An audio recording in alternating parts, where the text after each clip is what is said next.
went online, they're not, the attendance is low. So what church are you going to now? Kingdom and Valley, 1930, off of Catholic. Oh, yeah. Huge church, and I'm not used to a huge church. Really? So what's the new members like? They go class. They tell you what they believe, their mission statement. They share with you different areas and ministries that you can serve if you're interested. Security, dance ministry, worship lead, children's ministry, parking lot ministry. They have so much. So if you do like security, it's all volunteer. Then you don't get paid for it. Yeah. Oh, you're a If professional at that. you want to do the medical ministry, you know, somebody gets sick in surge, or somebody has a heart attack. So that's like a doctor. A lot of people are like, that's why that ministry in the medical field. Yeah. So you being in law enforcement. I don't have a gun, but everyone that's on the security team is armed. So I imagine they're like law enforcement or military or retirees. Well, what do? They basically, where do they work? In the sanctuary. They're with people that go to church. Get out of here. Yeah. You need security in the church? Did you not see years ago they had a Bible study and the guy came in there and killed everyone in the Bible study? Yeah. That's scary. And then what's his name? And what's his name church? Was it Joe Osteen church? Last year, remember? In California? Yeah. The guy came in there, the lady came in there with her son. Okay, it might be. And started shooting inside the church, and the security people took her out instantly. Yeah, there's people that's 918 for real. Wow. Yeah, I guess you do need to be armed now. The other church that I follow. But you also have daycare in your background too. Yeah. I don't want to do children's ministry. No. I can, but Not like teenagers? That would be fun. no. 2, 4, 9, 5, 3, 6. And with them, they vet, they make sure that you're fit and that you can pass a clearance No. to work with. Yes, my brother. Yeah, you have to. You know, when you came from molested, mistreated, abused, and all kinds of stuff within the church. Yeah, Catholic church. Catholic church, it doesn't matter. Yeah. So a lot of these men. Good, that's good to know. Yeah. So what else do they have? What kind of different?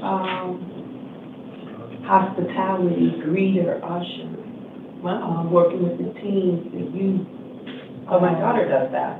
Administration, administrative, if you have skills, to keep things in order, and, you know, you can work in the office and things of that nature. See, Zoe had to apply because she works. So Zoe, she volunteers. She does work with the little kids. And what church she goes to? Y'all go to CCV? Yeah, so she works with the little kids, but she had to go through an interview. Yeah. And she had to hide in my daughter's closet because Nikki was like going around the house having a tantrum with her kids. Fucking kids better get over here and clean this. Oh my God, I'm on an interview. They would go hide in my daughter's closet. And this is the reason why. This is the reason why, because But she got it's it. safety issues. Yeah. Safety issues, and you want to make sure that people are sound in their mind Yeah. and capable.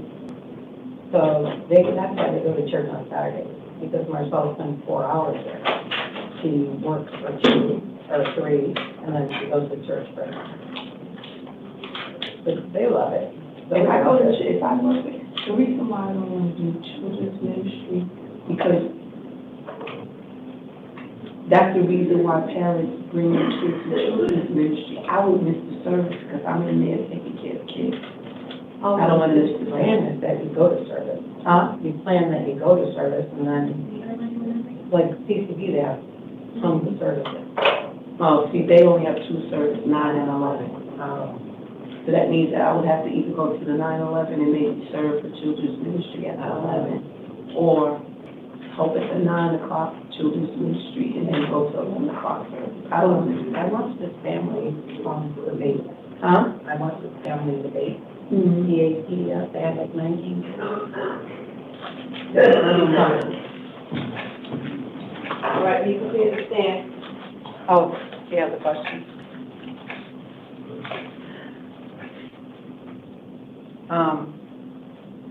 They go on a lot of missions. How do they get involved in that? Oh. This family base. And then they go through, they rescue. They go and help. All right. Guy in the corner, stand up.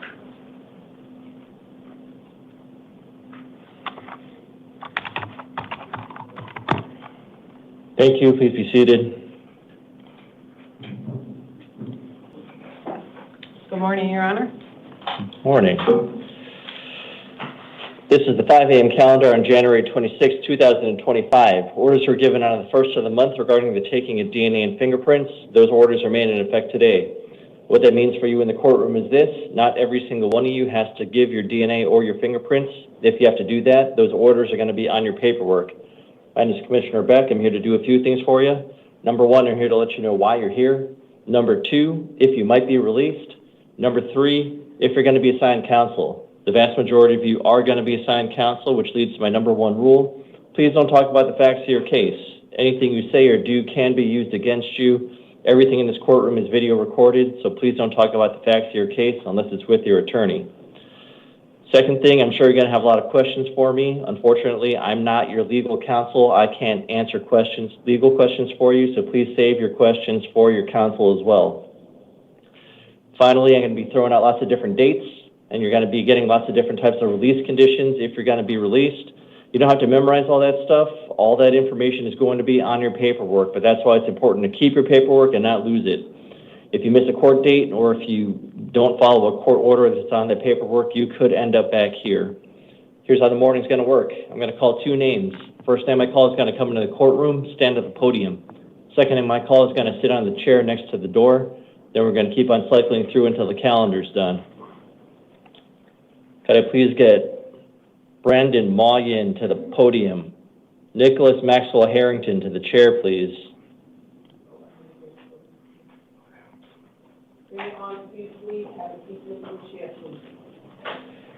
Could I please get your name and date of birth?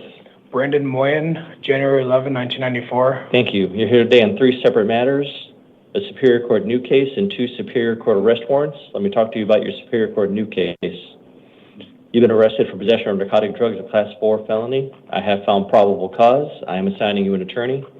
Your next court dates are January 31st and February 4th in the Downtown Superior Court, setting a secured appearance bond of $1,000.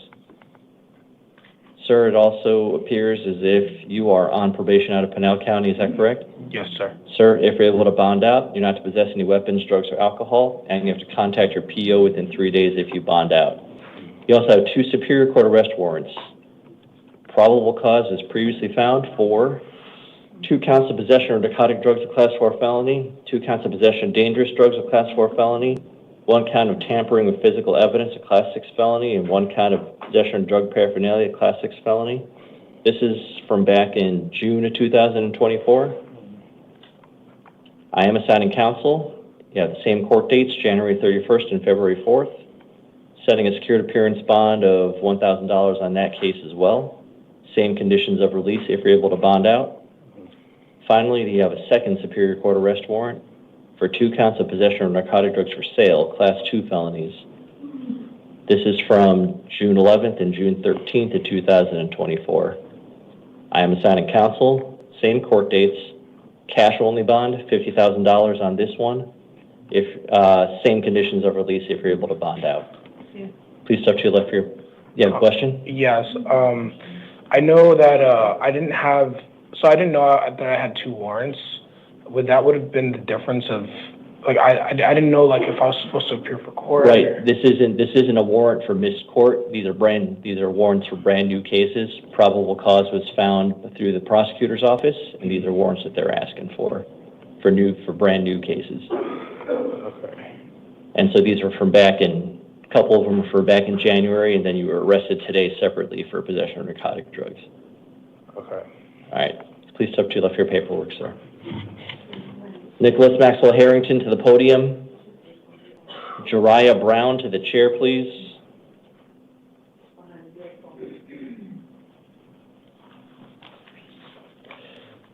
Name and date of birth, please. Nicholas Maxwell Harrington, 4603. Thank you. You're here today on a Superior Court new case. You've been arrested for aggravated assault, a Class 3 felony, attempted burglary in the 3rd degree, a Class 5 felony, and disorderly conduct, a Class 1 misdemeanor. I have found probable cause. I am assigning counsel.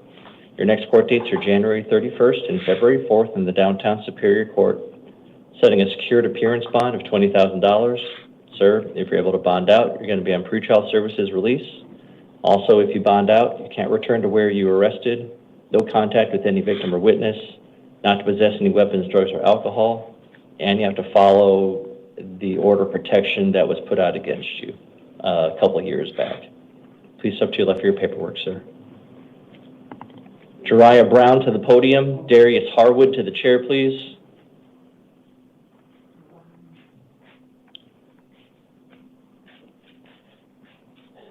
Name and date of birth, please. Jeriah Brown, 3/16/06. Thank you. You're here today on a Superior Court new case. You've been arrested for aggravated assault, a Class 3 felony, disorderly conduct, a Class 1 misdemeanor, threatening and intimidating, a Class 3 misdemeanor. I found probable cause for the aggravated assault and the disorderly conduct. I have not found probable cause for the threatening and intimidating. I'm assigning you an attorney. Your next court dates are January 31st and February 4th in the Downtown Superior Court, setting a secured appearance bond of $8,000. Ma'am, if you're able to bond out, you're going to be in pretrial services release. You're going to be fitted with an electronic ankle monitor. Furthermore, if you bond out, you can't go back to the scene of the crime, no contact with your mother or your brothers, not to possess any weapons, drugs, or alcohol. You have to follow any orders of protection that are put out against you. And I'm not sure whether this applies to you, but you cannot live with the victim in this case, even if you're the owner or renter of the property. You're allowed one civil standby with local law enforcement to return to collect any essential belongings. You're cautioned that a violation of a no victim contact order can lead to a Class 6 felony. Please step to your left for your paperwork. Darius Harwood to the podium.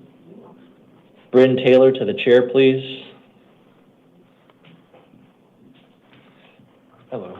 Hi, name and date of birth, please. Darius Ian Harwood Jr., 3/1/97. Thank you. You're here today on a failure to appear warrant. I am not assigning you a counselor. You're going to go back to your original attorney. Okay. Your next court date is going to be February 4th in the Downtown Superior Court. Okay. Affirming the bond set by your original judge. It's a $7,500 secured appearance bond. Sir, if you're able to bond out, not to return to the scene of the crime, no contact with any victim or witness, not to possess any weapons, drugs, or alcohol. Yeah, of course. Please step to your left for your paperwork. Sir. All right. Thank you. Have a great day. Bryn Taylor to the podium. John Luckett to the chair, please.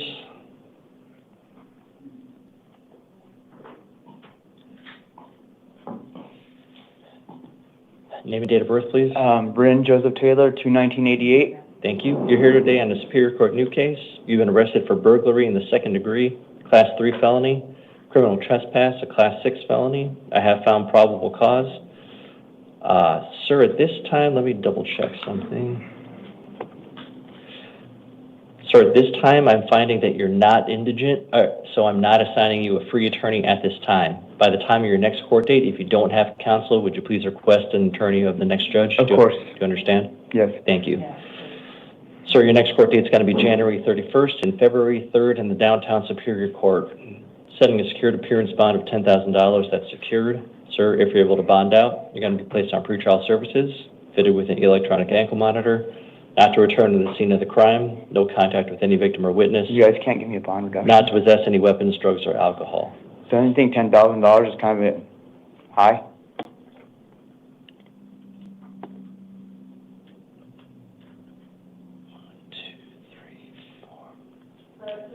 Five prior felony convictions.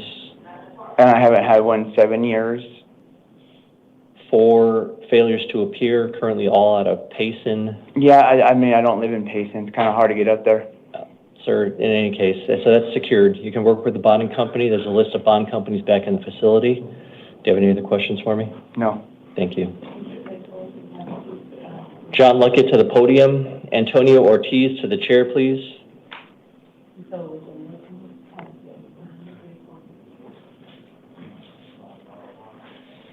Hello, Sir, name and Your date of Honor. birth, please. God bless you. Hi, name and date of birth, please. My name is John Bluford Luckett IV. My birthday is 7/6/61. Thank you. Sir, you're here today on a new case in the Superior Court. You've been arrested for possession of dangerous drugs, a Class 4 felony, possession of drug paraphernalia, a Class 6 felony. I have found probable cause. I'm getting you an attorney. Yeah. Your next court dates are January 31st and February 4th in the downtown Superior Court. Sir, I'm setting a $2,000 secured appearance bond. If you're able to bond out, you're going to be on pretrial services, and you're not to possess any weapons, drugs, or alcohol. Please step to your left for your paperwork, sir. Okay. Thank you, Your Honor. Thank you. Hold on to your paperwork. Antonio Ortiz to the podium. Dylan Hadrick to the chair, please.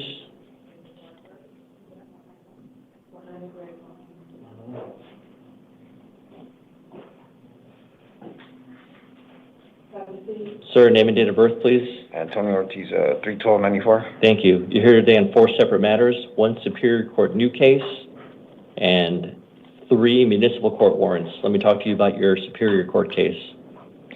You've been arrested for 1 count of possession of dangerous drugs, a Class 4 felony, 1 count of shoplifting with an artifice, a Class 4 felony, 1 count of possession of drug paraphernalia, a Class 6 felony. I have found probable cause. I'm assigning you an attorney. Your next court dates are January 31st and February 4th in the downtown Superior Court, setting a secured appearance bond of $1,000 on this case. If you're able to bond out, you're going to be placed on pretrial services, not to return to the scene of the crime, no contact with any victim or witness, not to possess any weapons, drugs, or alcohol. You may not enter any CVS or their premises. Okay. Then you have 3 city court matters. All of them are out of the Goodyear City Court. I'm assigning you counsel on all of them. And on all of them, your next court date is going to be February 5th. Again, that's at the Goodyear City Court. I am affirming the bond set by the judge out there. For each of them, it is $250 secured, so that's an extra $750 for your 3 city court matters. Same conditions of release. Okay. If you're able to bond out. Please step to your left for your paperwork, sir. Dylan Hadrick to the podium. Alfred Waters to the chair, please.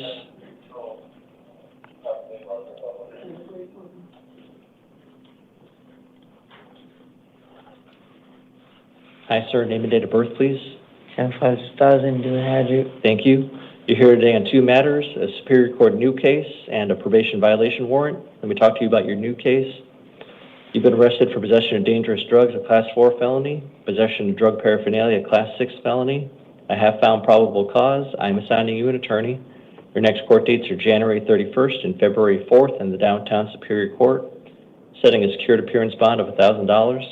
Sir, if you're able to bond out, not to possess any weapons, drugs, or alcohol. Most importantly, if you bond out, you have to contact your probation officer within 3 days. For your probation matter, I'm assigning you an attorney. Your next court date on that one's January 31st in the downtown Superior Court, setting a secured appearance bond of $50 on your probation violation with the same conditions of release. Please step to your left for your paperwork. Alfred Waters to the podium. Anthony Monroe to the chair, please.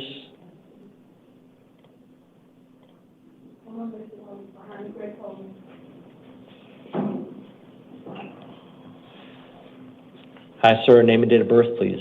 Alfred Waters, June 5th, 1966. Thank you. You're here today on 3 separate probation violation warrants. I'm assigning you an attorney. Your next court date on all 3 of them is going to be January 31st in the downtown Superior Court. I'm going to affirm the bonds set by your probation violation judge. On one of them, it's a $500 secured appearance bond. Second one is a $500 secured appearance bond. Third one is a $400 secured appearance bond, so total $1,400 secured. Sir, if you're able to bond out, you don't have to possess any weapons, drugs, or alcohol. No return to the scene of the arrest. No contact with any victim or witness. Most important thing is if you bond out, you have to contact your probation officer within 3 days. Okay. And please step to your left for your paperwork, sir. Anthony Monroe to the podium. Aaron Milhorn to the chair, please.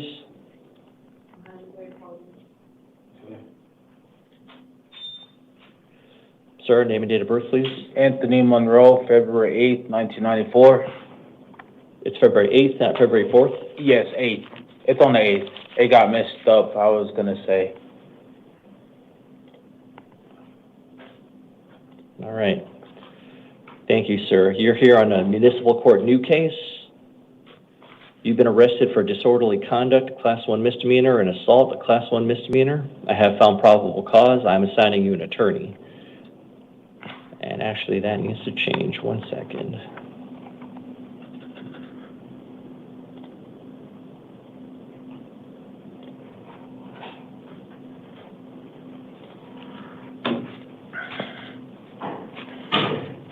Reprint, please. I'm assigning you an attorney. Your next court date is going to be February 4th. That's at the El Mirage City Court. Sir, at this time, I'm sending a secured appearance bond of $1,000 that is secured. If you're able to bond out, you are not to return to the scene of the arrest. You're to have no contact with any victim or witness, not to possess any weapons, drugs, or alcohol. You have to obey any terms of orders of protection. And I'm not sure whether this applies to you, but you may not live with the alleged victim, even if you're the owner or renter of the property. You're allowed one civil standby with local law enforcement to return to the residence to collect your essential belongings, and you're cautioned that a violation of a no victim contact order can lead to a Class 6 felony. Can I have a question? Sure. I have actual evidence and proof that I didn't I'm sorry, I have actual evidence and proof that I didn't fully understand of am I getting bonded or am I getting OR'd? No, you're $1,000 bond secured. So you can work with a bond company. There's a list of bond company phone numbers back in the facility. So you can call them, see if they're willing to work with you to bond you out. Okay, and one last thing is I'm not really there, so I don't know what's really going on, and I haven't really did anything. I have actual evidence. So sir, talk about that evidence. I'm assigning you an attorney, okay? So that stuff you got to talk about with your attorney. He can help you understand what's going on. All right. Oh, one last thing. I supposedly have a warrant, a hold on me. I don't know what it's for. For Gilbert? Yeah. So yeah, so sir, I only work with some courts, not every court, and so there might be a different court you have to go to in Gilbert. If you're in custody, they'll pick you up or you'll be transported, okay? That's fine. All right, thank you. Sure. Deputy, he has new paperwork over here. Oh, new paper, okay. Sir, if you wait over there, please, you're going to get new paperwork. All right. Thank you.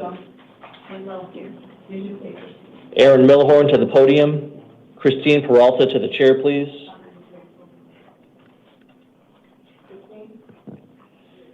Sir, name and date of birth, please. Aaron Milhorn, August 21st, 1992. Thank you. You're here today on a failure to appear warrant. I'm not assigning you new counsel. You're going to go back to your original counsel. Your next court dates are going to be January 31st and February 4th in the Downtown Superior Court.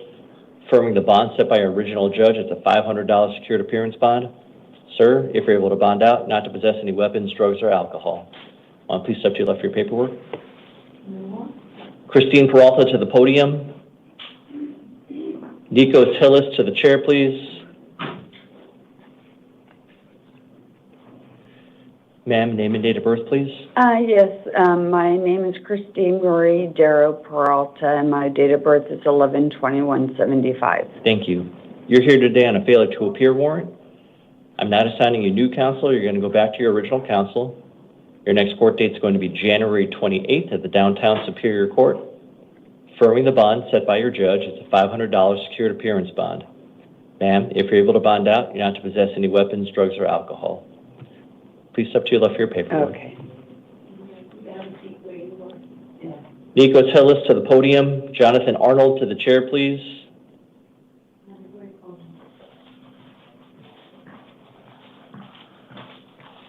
Sir, name and date of birth, please. Nico Tillis, 1290. Thank you. Sir, you're here today on 3 separate failure to appear warrants, so I'm not assigning you an attorney. You're going to go back to your original attorney.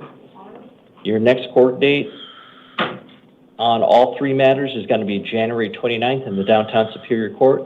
I'm affirming the bond set by your original judge. It is $150 for each one, so a total of $450 secured. Sir, if you're able to bond out, you're not to possess any weapons, drugs, or alcohol. Most importantly, if you bond out, you have to contact your probation officer within 3 days. I never got a court notice for that. Let's see.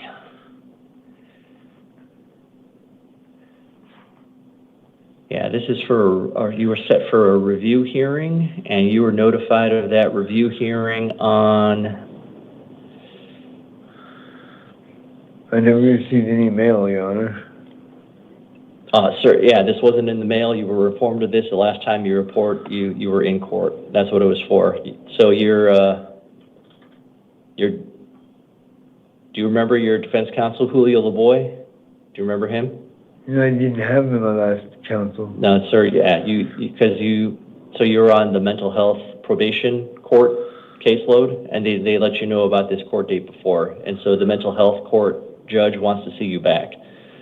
And so, sir, it's a $450 secured appearance bond. I'm going to affirm that at this time, all right? Want to please step to your left for your paperwork, sir? Jonathan Arnold to the podium. Shonda Tearbach to the chair, please.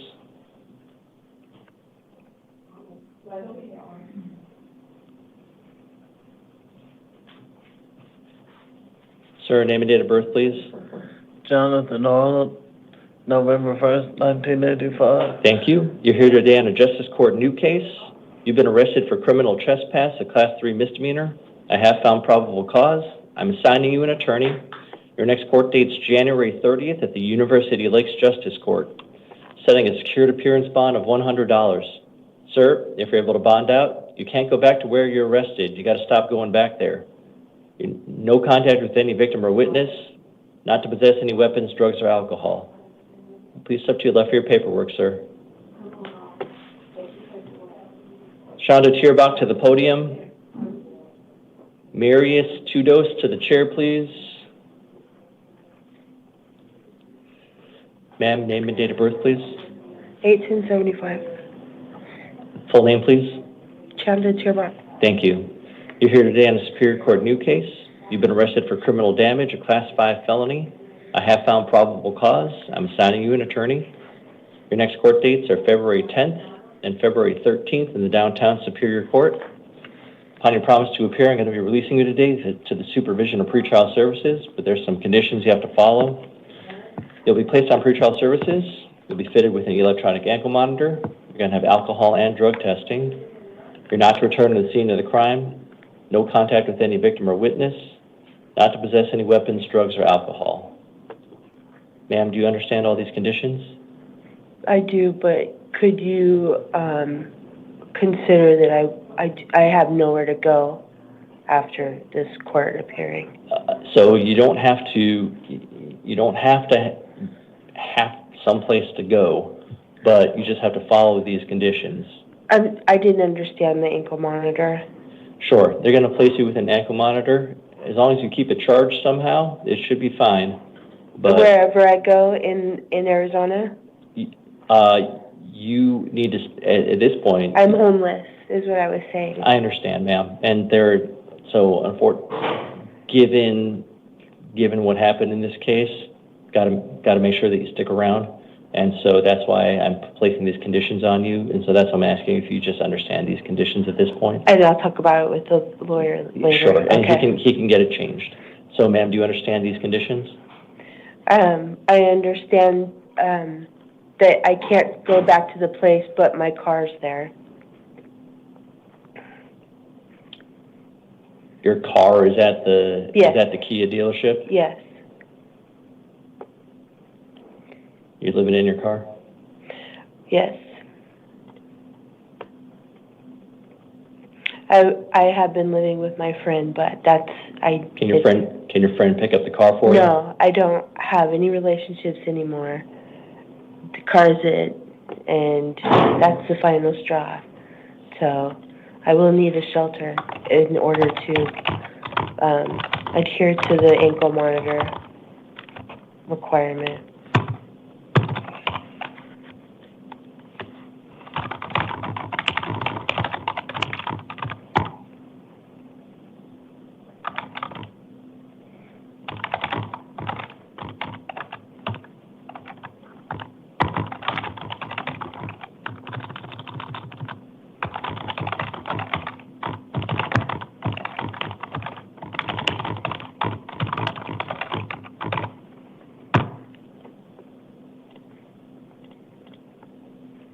Reprint, please. Ma'am, I'm going to allow you to go back to the dealership to pick up your car, but you're going to have to make an appointment with police for civil standby while you go and pick up your car. So you can't just show up there unannounced.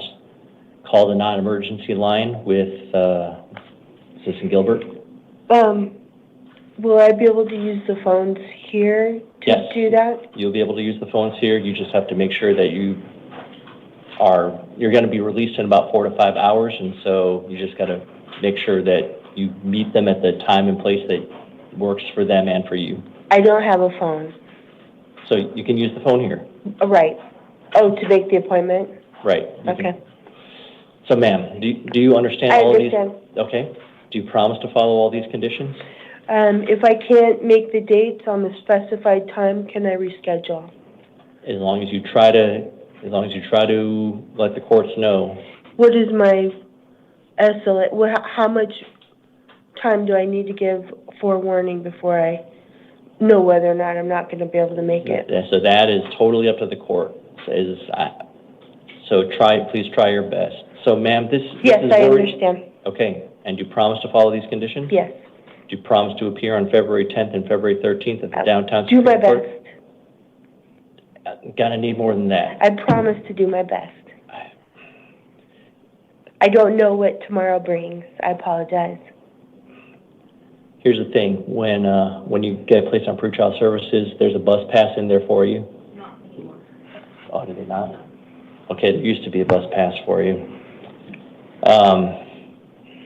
All right, ma'am, I'm going to take a chance here and still release you to the supervision of pretrial services upon your attempt to appear.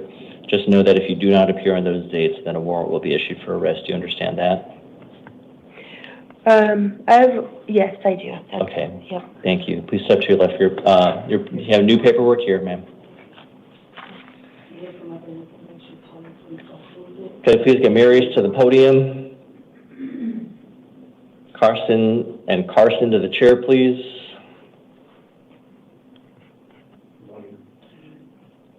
Sir, name and date of birth, please. Marius Tudos, March 2nd, 1980. Thank you. You're here today in a Justice Court new case. Yeah. You've been arrested for assault, class 1 misdemeanor. I have found probable cause. I'm not assigning you an attorney. I'm finding that you're not indigent. And so, sir, if by your next court date you do not have an attorney, would you please inform the court to assign you one? Do you understand? Yeah. Okay. Your next court date is going to be February 12th at the Agua Fria Justice Court. Upon your promise to appear, I'm going to be releasing you today. There's some conditions to your release. Okay. You're going to be released to pretrial services, supervised release. You're going to have alcohol testing and monitoring. You're to have no contact with your fiance at this time. You're not to possess any weapons, drugs, or alcohol. And at least until February 12th, you may not live with the alleged victim, even if you're the owner or renter of the property. You're allowed one civil standby with local law enforcement to return to collect any essential belongings. You're cautioned that a violation of a no victim contact order can lead to a Class 6 felony. Sir, do you understand these? Yes. Do you understand these conditions? Yes. Do you promise to follow these conditions? Yes, I promise. Do you promise to appear on February 12th at the Agua Fria Justice Court? Yes, sir. I promise. Upon defendant's promise to appear, I'll be releasing him to the supervision of pretrial services. Sir, it's your responsibility to call pretrial services upon your release during normal business hours. If you do not call them upon your release, you could end up back here. Do you understand that? Yeah. Okay, thank you. Please step to your left for your paperwork. Thank you, sir. Thank you. Could I please get Carson to the podium and Chasen Van Doren to the chair, please? Name and date of birth, please. Carson Salandia, November 1st, 2000. Thank you. You're here today in a Superior Court new case. You've been arrested for possession of a weapon and drug offense, a Class 4 felony, possession of dangerous drugs, a Class 4 felony, possession of drug paraphernalia, a Class 6 felony, and reckless driving, Class 2 misdemeanor. I have found probable cause. I'm assigning you an attorney. Your next court dates are going to be February 10th and February 13th in the downtown Superior Court. Upon your promise to appear, I'm going to be releasing you today. Yes, I promise. There's some conditions you got to follow. You are not to possess, while you're out, not to possess any weapons, drugs, or alcohol. And you're also not to return to the scene of the arrest. Do you understand these conditions? I understand, Your Honor. And do you promise to follow those conditions? I promise. Do Do you promise to appear on February 10th and February 13th at the Downtown Superior Court? Yes. Upon the promise to appear, I'm going to release you on your own recognizance today. Please step to your left for your paperwork. Thank you, Your Honor.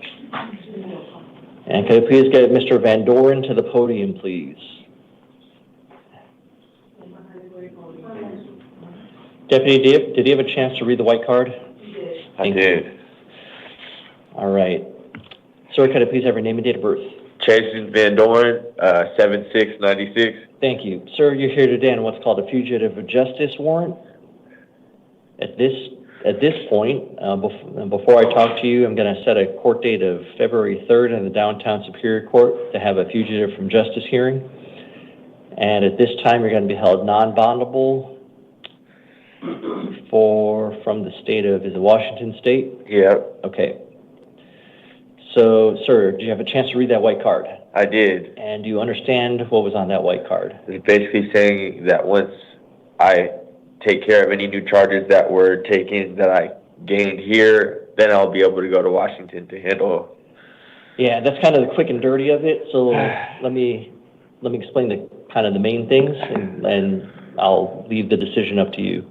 Okay. You got three major rights under that white card. Number one, you have a right to a hearing. And so that's the hearing that I told you about, all right? Okay. Number two, you have a right to hire your own attorney. You don't get a free attorney for a fugitive of justice because it's a civil matter. If you have your hearing, there's a public defender who sits there to answer basic questions, but they're not your personal attorney, okay? Okay. And then your third right is that the governor of Arizona and the governor of Washington, they got to get together. They got to both sign warrants in order for you to get shipped back to Washington. Yeah. That whole process takes 60 to 90 days. So do you understand those three Yes, I do. general rights? All right. So right now you're being held non-bondable. If you choose to give up your extradition hearing, the one that's on February 3rd, if you choose to give that up, then what happens is the state of Washington, Yeah. you're still held non-bondable, but the state of Washington, they have to come get you in 30 days. If they don't come get you in 30 days, then you are released. So I can do that right now? And that is after. Do you have anything going on here in the state of Arizona? Any other cases? They said that they might give me an obstruction, but they didn't say for sure. So that is the one, that's what stinks for people in your situation. Yeah. Because that 30-day clock, that doesn't start running until you finish up any case here in Arizona. That's the thing. All right. And so that 60 to 90 days doesn't run until you finish up all your Arizona cases, and that 30-day clock doesn't run until you finish up all your Arizona cases. Okay. And so I kind of told you your two options. You have an idea of what you want to do, and I'll let you know this. For every person that comes in here and says, tough decision, I'm not sure, I got to set the hearing because it's a big decision, and I can't let you give up rights that you are on the fence about. So do you have an idea of what you want to do? It's for DOC. I have time to go back and do. I want to waive it. I want to get up there and get to doing my time. Okay, and so you understand you're going to be held non-bondable at least for 30 days, but that assumes that you don't have any other stuff going on in Arizona. Do you understand that? Yes. Okay, I got to go through a quick thing with you before I let you completely waive. All right, sir. Number one, did you have a chance to read the big white card given to you by the deputies? I did, Your Honor. Okay, sir. Did I explain to you the right to a hearing? Yes, you did. And do you choose to waive a right to that hearing? Yes, I do. Did I explain to you the right to hire your own counsel? Yes, you did. And do you choose to give up a right to hire your own counsel? Yes, I do. Sir, did I explain to you the right that you have for the governor of Arizona and the governor of Washington to both sign warrants to have you extradited out of here? Yes, you did. And do you choose to give up that right for both governors to give up signing those warrants? Yes. Sir, did anyone threaten, force you, or coerce you into giving up any of these rights? No. Sir, have you taken any alcohol or drugs in the past 24 hours that would affect your decision-making abilities today to give up those rights? No. And sir, do you need to take any medication that you have not taken that would prevent you from helping you understand in giving up these rights? No, sir. All right. Let's see. Sir, I am finding at this time that you knowingly, intelligently, and voluntarily have given up your rights to a fugitive from justice hearing. You're going to be held non-bondable. As I've explained to you, the state of Washington will have 30 days to come get you. Otherwise, you will be released, with the caveat that you first have to finish up any cases that may come up in the state of Arizona. Okay. Do you go on record acknowledging that I did tell you this before you gave up your rights? Yes, Your Honor. Okay. Sir, you're still going to have so February 3rd is going to be your next court date. I think it's going to be a review hearing about what's going to happen with you. Okay. And if you want to please come up and sign for your waiver.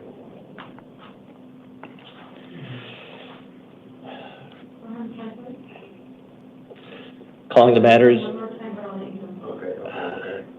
matters of Juan Ariel Leon and Samuel Purchez. I'm going to be visiting these individuals back at their cells. They pose a risk of harm to themselves or to others. Juan Ariel Leon, date of birth 9/2/1995, is here on Superior Court new case and probation violation warrant. As to Superior Court new case, he's been arrested for 3 counts of aggravated assault, Class 5 felony, 1 count of resisting arrest, Class 6 felony, 3 counts of resisting arrest, Class 6 felony. I have found probable cause on all charges except for 2 counts of resisting arrest, Class 6 felonies. I am assigning counsel. His next court dates are January 31st and February 4th in the Downtown Superior Court, setting a secured appearance bond of $20,000. If he's able to bond out, he's not to return to the scene of the crime, no contact with any victim or witness, not to possess any weapons, drugs, or alcohol, must contact his probation officer within 3 days. As his probation violation warrant, I am assigning counsel. His next court date on that is January 31st in the Downtown Superior Court, holding him non-bondable for a probation violation. Samuel Purchez is here on a Superior Court new case and 3 probation violation matters. He's been arrested for possession of narcotic drugs, Class 4 felony, possession of drug paraphernalia, Class 6 felony, 4 counts of criminal trespass, Class 6 felony, failure to notify or strike, Class 1 misdemeanor, resisting arrest, Class 1 misdemeanor, failure to obey police, Class 1 misdemeanor, criminal damage, Class 1 misdemeanor, 4 counts of disorderly conduct, Class 1 misdemeanor. I have found probable causes to all charges. I am assigning counsel. His next court dates are January 31st and February 4th in the Downtown Superior Court, setting a secured appearance bond of $10,000. If he is released, he is not to return to the scenes of the crime, no contact with any victim or witness, not to possess any weapons, drugs, or alcohol, must contact his probation officer within 24 hours. As to his 3 probation violation warrants, I am assigning counsel. His next court date is going to be January 31st as to all matters. Setting a secured appearance bonds of $2,500 in one, $500 in the other, and $2,500 on his third. Same conditions of release, most important being if he bonds out, he must contact his probation officer within 24 hours. After visiting these individuals back at their cells, if I have to make any changes to these release conditions, I'll come back on the record to make those changes. Did it take when you've been off the This concludes the 5 a.m. calendar at this time.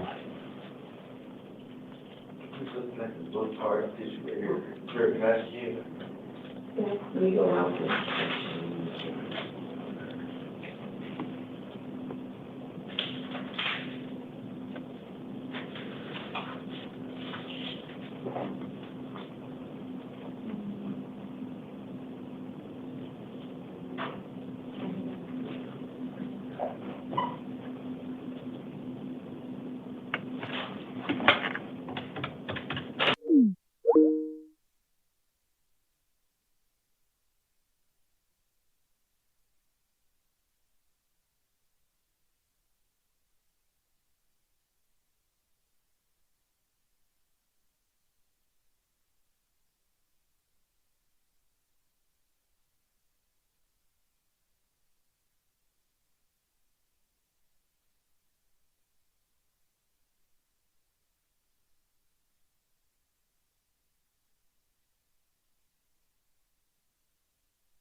I can get for released this today. matter. I can get ORI.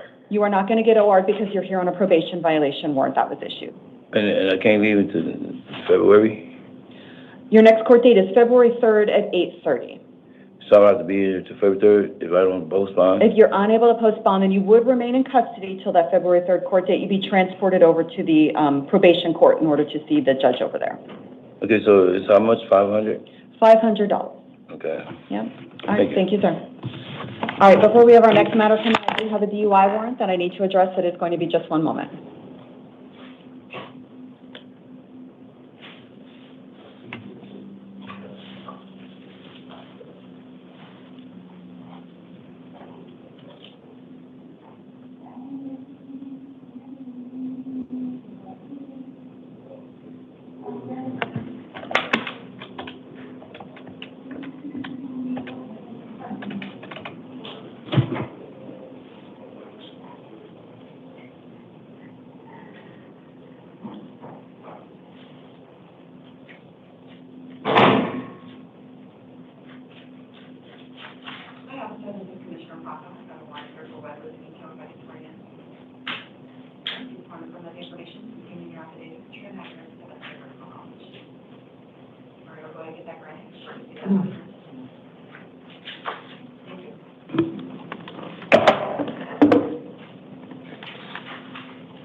All right, Mr. Mencius, and then Legend Woods. You'll be up after that. Sir, go ahead and state your full name and date of birth. Joaquin Mancias, 120191. All right, so you are here for a warrant issued out of the West Mesa Justice Court. So in that matter, at this time, at least they have an arraignment hearing set February 11 at 8:30 a.m., and that would be at the West Mesa Justice Court. You'll get the address in your paperwork. Okay. So I do see, though, that you are here on a page 2. In other words, you came in on something else, but I don't have that in front of me. Do you have other release conditions out of a separate court? Yeah, I just came for self-surrender for a DUI that I'm working on. Okay. So I did my time, and then that's how I knew I had a warrant, because I had no idea I had a warrant. And so now that's how I found out that I had a warrant over there. Okay. And But you just self-surrendered today or yesterday? Yesterday, 8 p.m. Okay. And then after I did all that, they're like, okay, now you got to go do this with the warrant. Well, how long is your DUI term that you have? My DUI? Mm-hmm. So I had to self-surrender this weekend because they messed up my paperwork, so I had to come back twice. I came once and they refused me, and this is my third time, and so everything went out good.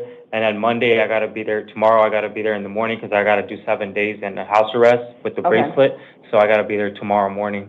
Okay.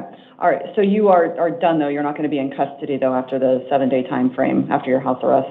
No, no. I already did everything. I did my community service, everything. All right. I'm just trying to make sure that you're not going to be in custody on the dates that I have here for your hearing, okay? Because I don't want to set you up to not be able to appear. No, I would just be great just to make it tomorrow, if you can release me today, because I got to be there tomorrow morning. All right.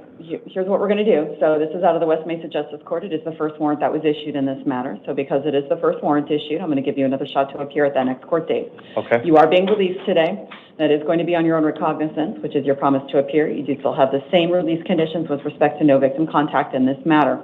Okay. So you have that arraignment hearing then now set on February 11 at 8:30, and again, that'll be at the West Mesa Justice Court. All right. All right. Any questions regarding that? No. All right. Thank you, sir. Thank you. Appreciate it. All right. So we have Legend Woods, and then Vaughn Teasley is going to be up after that.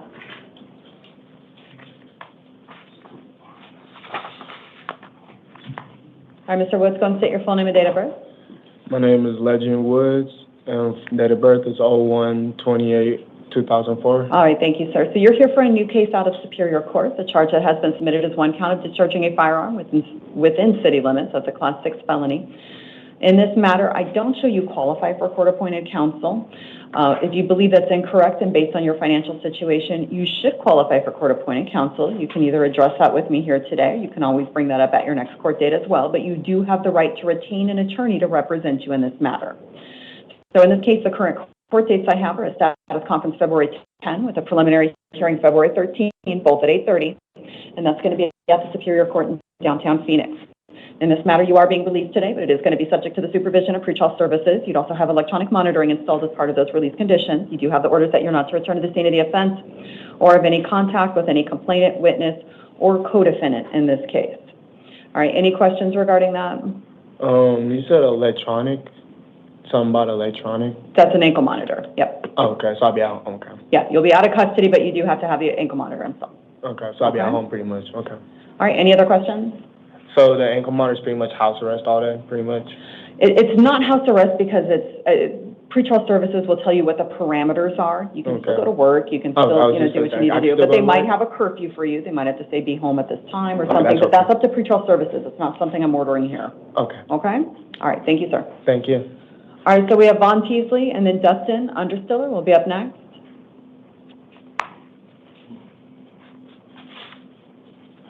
All right, sir, your full name and date of birth. 9688, Vaughn Teasley. All right, sir, you are here for a new case out of Superior Court. The charges are 1 count of possession of dangerous drugs, that's a Class 4 felony, 1 count of possession of drug paraphernalia, Class 6 felony, 1 count of criminal damage, also a Class 6 felony, and 1 count of displaying fictitious license plates, that's a Class 2 misdemeanor. So in this case, the public defender has been appointed to represent you. You have a status conference currently set on February 10 with a preliminary hearing February 13, both at 8:30. Those will take place at the Superior Court located in downtown Phoenix. In this matter, I am going to be following the PSA recommendation with respect to release. You are being released today, but it is going to be subject to the supervision of pretrial services. Before you go, you're going to be receiving some additional instructions regarding that process. That does include their contact information, because you do have to stay checked in with them while on release. All right, any questions regarding that? No. All right, if you want to go and step over, you can go and pick up that paperwork over there and have a seat. We've got Dustin Understiller and then Cameron Morales up next.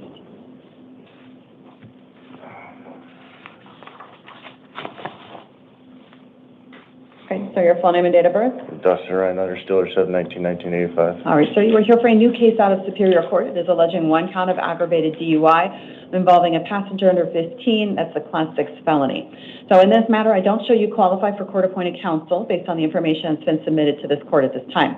Now, if you believe that's incorrect and based on your financial situation, you should qualify for court-appointed counsel. You can either address that with me here today, we can do that at the end of your hearing, or you can also bring that up at your next court date as well. But you do, of course, have the right to retain an attorney no matter which way we go there, okay? So in this matter, the status conference is set February 10, preliminary hearing February 13, both at 8:30. That's going to be at the Superior Court in downtown Phoenix. And in this matter, I am going to be releasing you based on your otherwise lack of any other DUI history. You are being released, but it is subject to the supervision of pretrial services with alcohol testing and monitoring as part of those release conditions. You'll receive a packet regarding pretrial services before you go that'll give you some instructions as far as when to contact them, because you do have to stay checked in with them while on release, and they'll let you know about any testing that's going to be required. You are also going to be ordered not to possess or consume any alcohol while on release, and given the nature of the offense that you're here for, you're also going to be ordered not to drive a motor vehicle with anyone under the age of 18 years old in it. That would be until at least further court order in this matter. All right. Any questions regarding that? No, ma'am. All right. We do need to reprint out his paperwork. I didn't have one term on there that we need to include. I did just go ahead and sign that again, Kayla. Thanks. If you want to go ahead and have a seat, we'll get that paperwork out to you in just a moment. All right. So we have Cameron Morales and then Melissa Pereda will be up next.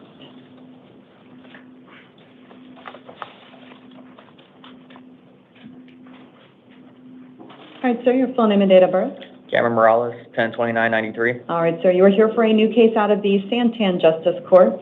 This is alleging 1 count of disobeying a court order, which is a Class 1 misdemeanor with the offense date of January 25th of 2025. So in this matter, an arraignment hearing has been set. That's going to be on February 11 at 9 a.m. That's going to be at the Santan Justice Court. You'll get the address in your paperwork.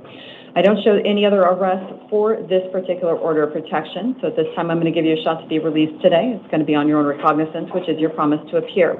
I will let you know, though, you do have orders here that you are not to return to the scene of the offense. You are not to have any contact with any alleged victim, complainant, or witness, and you must obey the terms of the order of protection. I'm also going to caution you that a violation of a no victim contact order and a criminal release order, which is what you have at this point, that would constitute aggravated harassment. That's a Class 6 felony. So you'd be coming in on a much more serious charge next time. I don't think I noted earlier, too, that the Public Defender's Office has been appointed in this matter. Even though it's a misdemeanor offense, it is considered a domestic violence offense based on the nature of the charge. All right, any questions regarding anything I just went through? I just have a question. Who's the order of protection against? And then I guess because I didn't even know I had an order of protection, I went to go pick up my daughter. Well, it's against you. I know, but who's the victim? I mean, You've been served an order of protection. That's what you need to refer to. okay. Whoever's listed in that order, whatever location is listed in that written order is what you need to abide by. Okay. Okay? All right, do you want to go and step over? You can go and pick up that paperwork.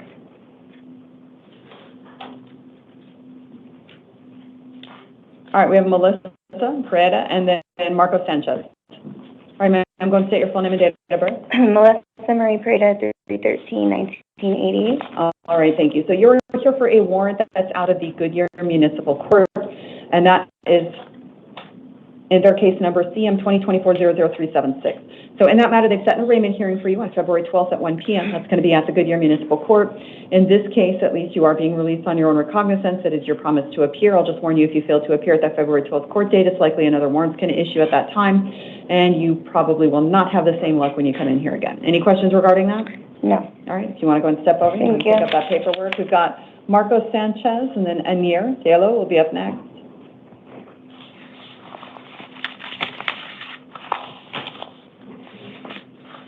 All right, sir, your full name and date of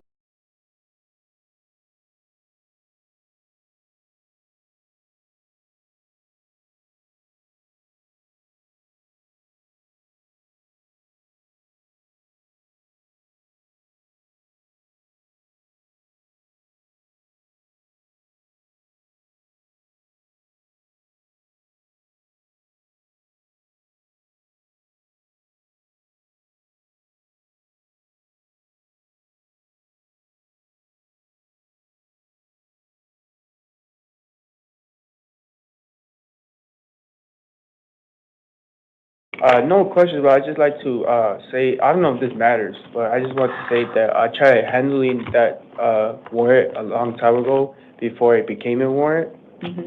So, like, yeah. That's to address with that court. Okay, no, Okay, 'cause I'm only okay, seeing one I'll warrant. just do with that court, but I'm just asking, like, you know, but appreciate it. Thank you, ma'am. Okay, all right, thank you, sir. All right, so we've got Anir Jello, and then Ruben Garcia will be up after that. All right, sir, your full name and date of birth, 2/1/1988. and your full name. Anir, A-N-E-R, last name J-A-L-O. Thank you. So you are here for a family court warrant. This is for a child support warrant that was issued. So in that matter, the the family court judge, in your case, has set a cash purge in the amount of $3,000 for this case. Now, either way, no matter what happens here today, whether you're released from custody, whether you remain in custody, you do have a court date that has been set, and that's going to be a status conference January 31 at 10 a.m., and that would be at the Superior Court in downtown Phoenix in front of your family court judge. You'll get all of that information in your paperwork. Okay, so that is a hearing that you do have to attend either way. If you fail to attend it, you could end up having a warrant issued for your arrest once again. Now, the cash purge amount of $3,000 is the amount you must pay in cash before being released in this matter. Pursuant to Arizona law, I am unable to reduce the amount of the cash purge.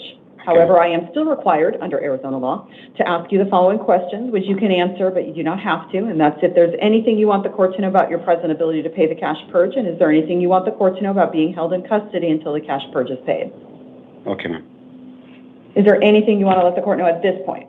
Already you have everything, receipt, everything. I'm paid for every month. You want to check everything. I'm paid for every month.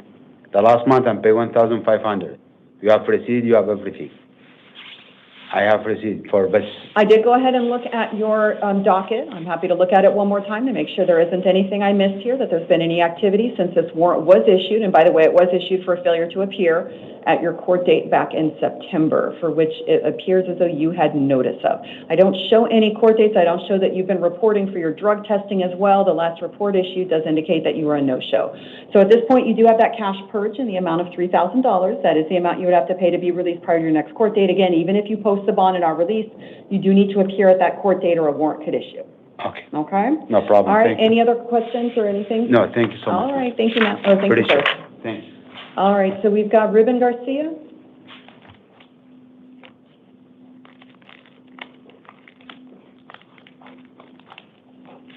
All right, sir, your full name and date of birth. Ruben Garcia, 8/27/1980. All right, thank you, sir. So you have three separate matters here. I'll go ahead and start with the fugitive of justice case, since you brought in the paperwork there. So you were given that laminated sheet. Did you have an opportunity to take a look at that? Yeah. All right, so basically you are here for a warrant that was issued, I think this was out of the state of Kentucky. Let me double check my notes here. Yeah, Yeah, this was out of the state of Kentucky.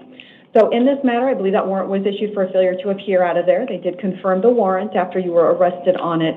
I believe that was yesterday, probably. So in this case, you basically have an option here today, okay? And that's what's in that paperwork that you received, that laminated sheet. That gives you the language for waiving extradition if you opt to do that today, okay? Because you don't have to do that. You can choose not to waive extradition, at least not at this time. I'm going to go over both of those choices for you, and I'll see how you want to proceed, okay? Now, the first option is you could choose to waive extradition and return to the state of Kentucky on this case. Now, when you do that, you are basically agreeing to return to Kentucky without contesting the warrant here in Arizona, without having any further hearings here in Arizona.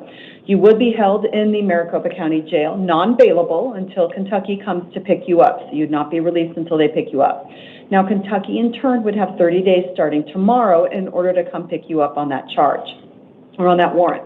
Now, that 30-day time frame starts tomorrow unless you have any local open cases. If you do have any local open cases, the 30-day time frame starts after those cases are completed. Now, I did note you have some misdemeanor cases in here, which could potentially interfere. I don't know if they will or not. They'll usually end up getting resolved fairly quickly, so they might not impact it, but I just want to give you a heads up just in case it does, okay? Okay. All right, so that's the first option if you choose to waive extradition. Your second choice is you can choose not to waive extradition, at least not here today. You can always waive at a later date if you choose to. So if you choose to go that route, what would happen is I would set a fugitive from justice hearing or an extradition hearing that would take place on February 3rd at 1:30 p.m., and that would be at the Superior Court located in downtown Phoenix in front of our extradition commissioner. Now, in that case, I can't appoint counsel to represent you at that hearing because the actual extradition case is considered civil. Even though this is a criminal case back in Kentucky, the extradition proceedings are civil in nature. But you do have the right to retain an attorney to represent you. I will also note there are sometimes public defenders who are present at those hearings who can provide assistance. There's just no guarantee of that, okay? So in that case, if you choose to go that direction, you are bailable, but the bond in your warrant is a $15,000 cash on the appearance bond. So that's the amount you would have to post to be released pending your court dates in the case, okay? The process there, if you choose not to waive extradition, is that a governor's warrant has to be signed by the governors of both states. So both Arizona and Kentucky, in order to extradite you back over there. Now that process can take up to 90 days. They have an expanded time frame in order to execute the governor's warrant to complete the extradition proceedings, okay? Okay. So first, do you have any questions regarding Yeah. The Kentucky thing, I've been to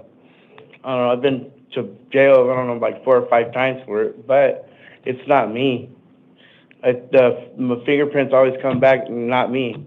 I used to carry a card when I got in trouble the first time from the court saying that it wasn't me, not Ruben Garcia, different guy, and I just keep getting the same thing, the same repeat thing where they say it's you because the Social Security matches, but they end up releasing me because it's not me. All right, has Mr. Garcia been fingerprinted here today?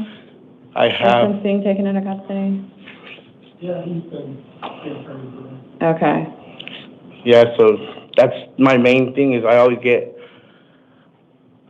for that one guy. It always comes up for me, but it's not me because we have the same Social Security, but they always release me because they find out it's not me when the FBI, because I did the FBI fingerprints a while back because I do masonry. It was hard for them to figure it out, and then they were putting me on a bus to Kentucky, and then the guy came running out. He's like, "It's not him. It's not him."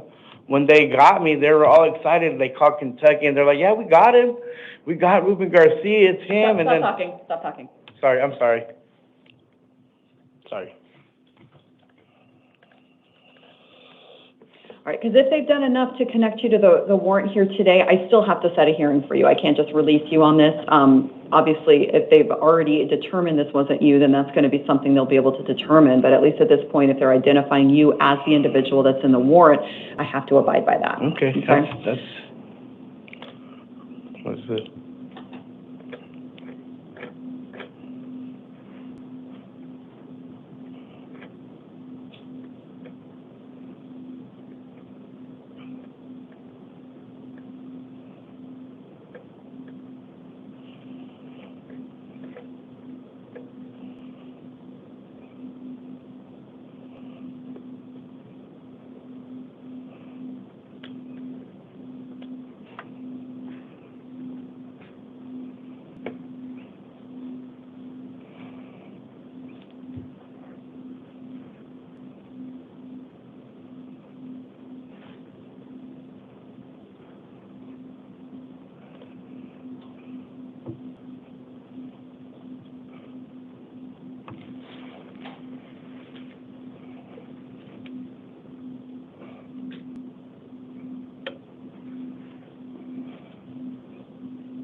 All right, so I'm just trying to compare the information on the warrant to your information that I have here today. Okay. And at this time, at least, it does match everything that I have, including the Social Security number. I don't have an FBI number listed in here, so I can't compare it to the FBI number on the warrant. I understand what you're saying. That very well might be the case. Unfortunately, Yeah. I wish I could look further into it here at your initial appearance, but I'm not able to. Okay. So if at this point they're identifying you as the person in the warrant, I have to honor that and move forward and proceed as though you are. Okay? So, Obviously, if this is something that has happened in the past, they'll be able to get considerably more information at your next court date in order to verify that information, which I wish I could do here today. Okay? But since I'm unable to, I have to affirm the bond as is. Okay. All right? So based on what you're telling me, though, I am going to go ahead and set the hearing. We're going to go ahead and set that for February 3rd at 1:30. That'll be at the Superior Court in downtown Phoenix. Okay? I'm going to switch this, given the age of the warrant and everything. I'll switch it to a secured appearance bond, just in case you're able to post it. I don't know if that's going to make any difference to you, though. You might still have to remain in custody even as a result of that. So that's certainly not what my intent is, but I do have to recognize their warrant. But I'll go ahead and switch that cash bond to a secured appearance bond. So I'll go ahead and confirm that here today. Obviously, this is something they can look further into. If you have documentation from previous times in which they've stated, no, this ends up not being you, even if it was at the last minute before you get shipped out to Kentucky, you need to go ahead and see if you can locate that or have someone locate that for you so they can bring that in, okay? All right. So your next two matters here, though, you've got two separate cases here. These are going to be out of justice courts, I believe. The first one's out of the Encanto Justice Court. So in that case, that's for the new matter you just came in on. It's for a driving on suspended license case, okay? So the arraignment hearing set January 29 at 8:30. That would be at the Encanto Justice Court. Public defender's been appointed there because I have to set a bond because you're being held on that warrant. It's just a $50 secured appearance bond. So it's basically a placeholder bond. I want to make sure they are aware that you are in custody. Okay. So your next case that you have here, this is going to be for, this is an out-of-county warrant. This is a warrant that was issued out of the Apache Junction Municipal Court, so this is outside of Maricopa County. So in that matter, they did confirm the warrant as well as extradition in that case. And then an arraignment hearing is set January 29 at 8:30. An attorney's also been appointed in that matter since I do have to affirm the bond there. That one's a $1,075 cash-only appearance bond. That's their warrant, okay? So you've got three separate matters here. You'll get paperwork on each one there. I know you've been dealing with some frustration with that warrant, so I still hope that we can get that cleared up, but unfortunately, it still matches your information in there at this time at least. Oh, yeah. So any questions, though, regarding that? No. All right. Thank you, sir. Good luck to you. Thank you. All right. Looks like we do have two house calls here. I'll go ahead and start with Christopher Baltazek, date of birth 8/1/94. Who's here on a new case out of Superior Court. That's for one count of aggravated assault, class 3 felony, with the offense date of January 25th, 2025. Looks like he's, I just have behavioral issues. He was combating with the arresting agency. Okay. And they isolated him because someone felt he may be a vulnerable adult. Okay. All right. So he's here, or the Public Defender's Office has been appointed. Status conference set on January 31, preliminary hearing February 4, both at 8:30. And there's a $10,000 secured appearance bond in this matter with the order not to return to the scene of the offense, have any contact with any alleged victim, complainant, or witness in this matter. All right. Then we've got Carlos De Leon, date of birth 8/2/1985. Do you know why he was the house call? He wasn't following orders. Couldn't function out in the general population, so they put him ISO so he would be where we needed him to be. All right, understood. All right, so he's got three separate cases here today. First one's a new case out of Superior Court alleging one count of possession of narcotic drugs class 4, one count of possession of drug paraphernalia class 6. Public defender's been appointed. Status conference set February 10, preliminary hearing February 13, both at 8:30.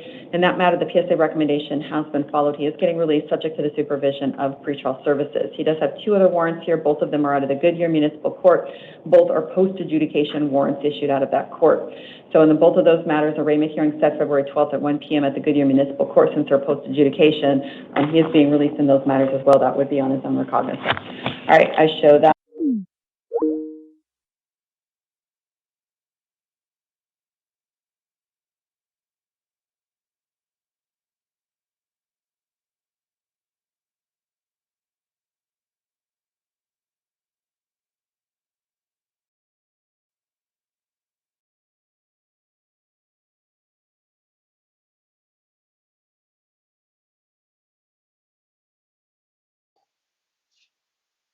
So you just had the stack of files and you just called. Please, yeah.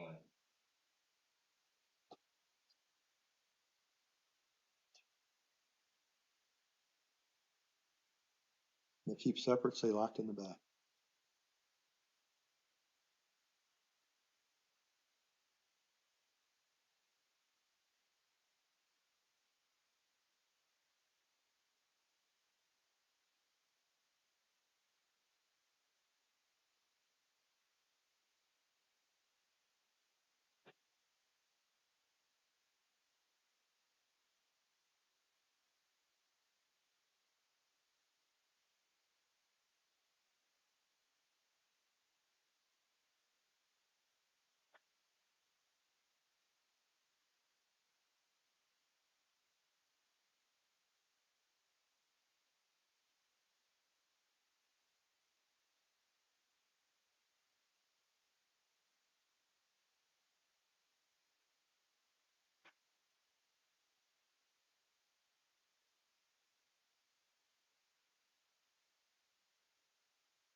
Good morning, Judge. This is the jail.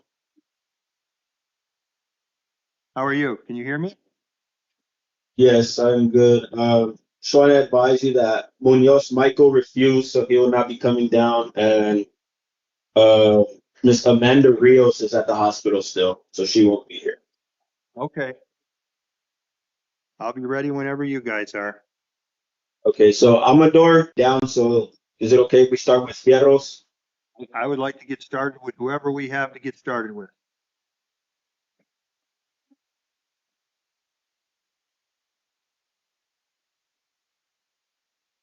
And you got those two that they said they were bringing? It was one.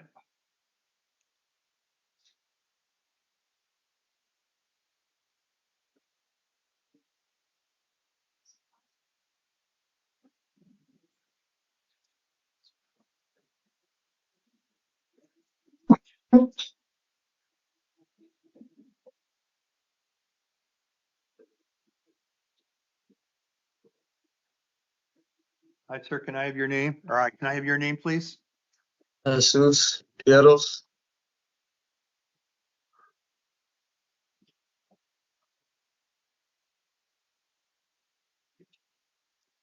What one is it? Yo.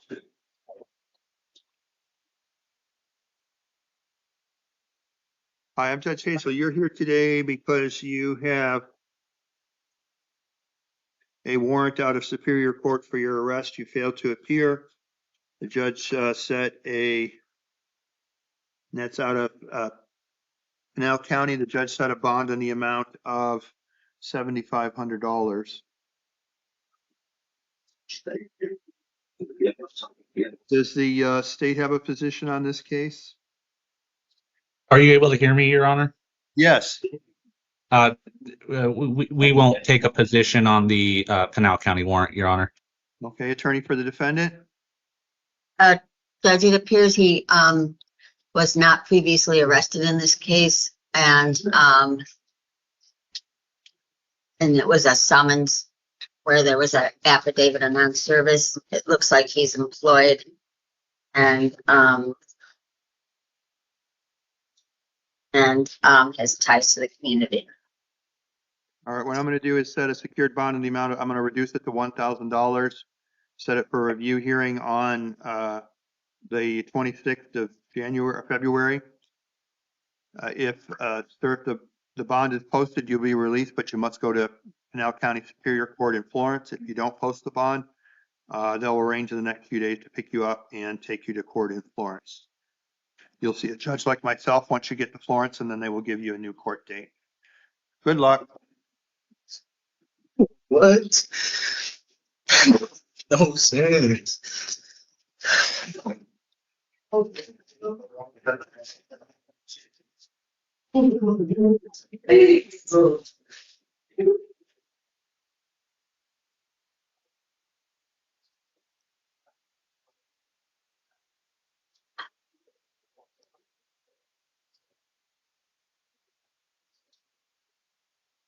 I think it's all right. What? Yeah. Yeah.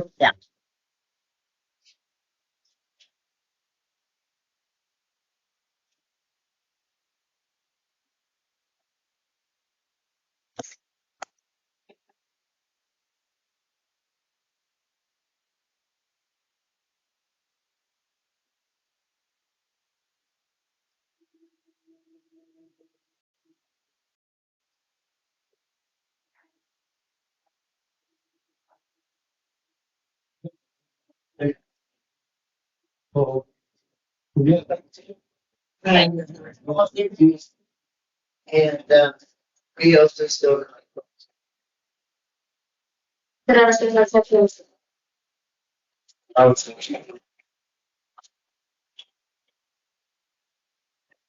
can I have your name, please? Can you guys hear me now? Song Jeans Corral. What about, okay. We can, okay. So thank you for letting me know. A little bit late. I've been talking this whole time and I didn't know you guys couldn't hear me. Hey, I've been talking to myself. Sir, I'm Judge Hazel. You're here today on several different things. You have felony escape charges. You have a warrant out of Superior Court. You have a Justice Court warrant, and you have a warrant out of the state of Florida. Does the county attorney wish to be heard on these cases?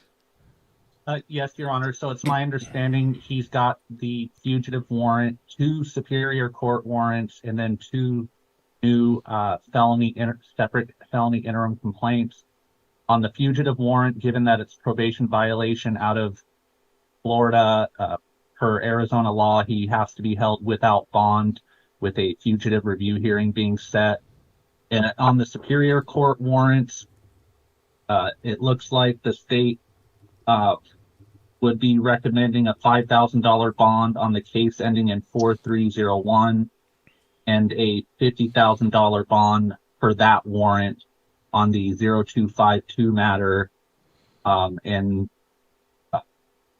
defer to the court on the respective amounts on the actual new interim complaints. The circumstances and the number of cases is very concerning to the state, and the state believes he's a flight risk. All right, thank you. Attorney for the defendant? He's being detained without bond from a probation hold, so we'd ask that you set a bond so it gets attorney credit. Okay, sir, on your first new income complaint, I'm going to set your bond in the amount of $5,000. Appoint the Office of the Legal Defender to represent you. Because obviously, as the attorneys indicated, you're going to be held in custody as these cases get processed through. On your misdemeanor warrant, I'm going to give you a new court date of the 28th.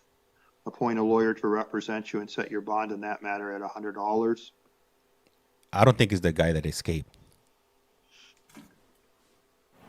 You have a total of 5 cases before the court.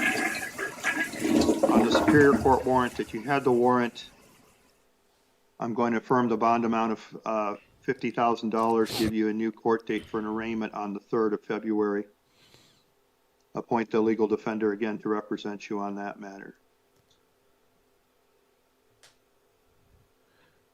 we're gonna have to give him 3 stars on the GTA Richter scale, if you will, for that escape. He was definitely wanted, but he can't make it up to a 5 yet. 5-star. Bro fell asleep. He's nodding off. He's out. He's out. Somebody get him a blankie and a pillow, cause he's done. He's gonna be sitting out for a while. Okay, sir, good luck to you. You'll have court in the next few weeks here.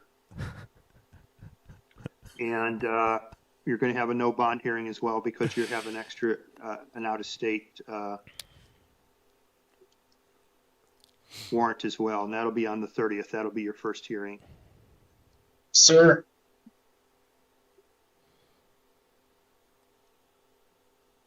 Did you say something? Thank you. Okay. All right. Thank you, sir.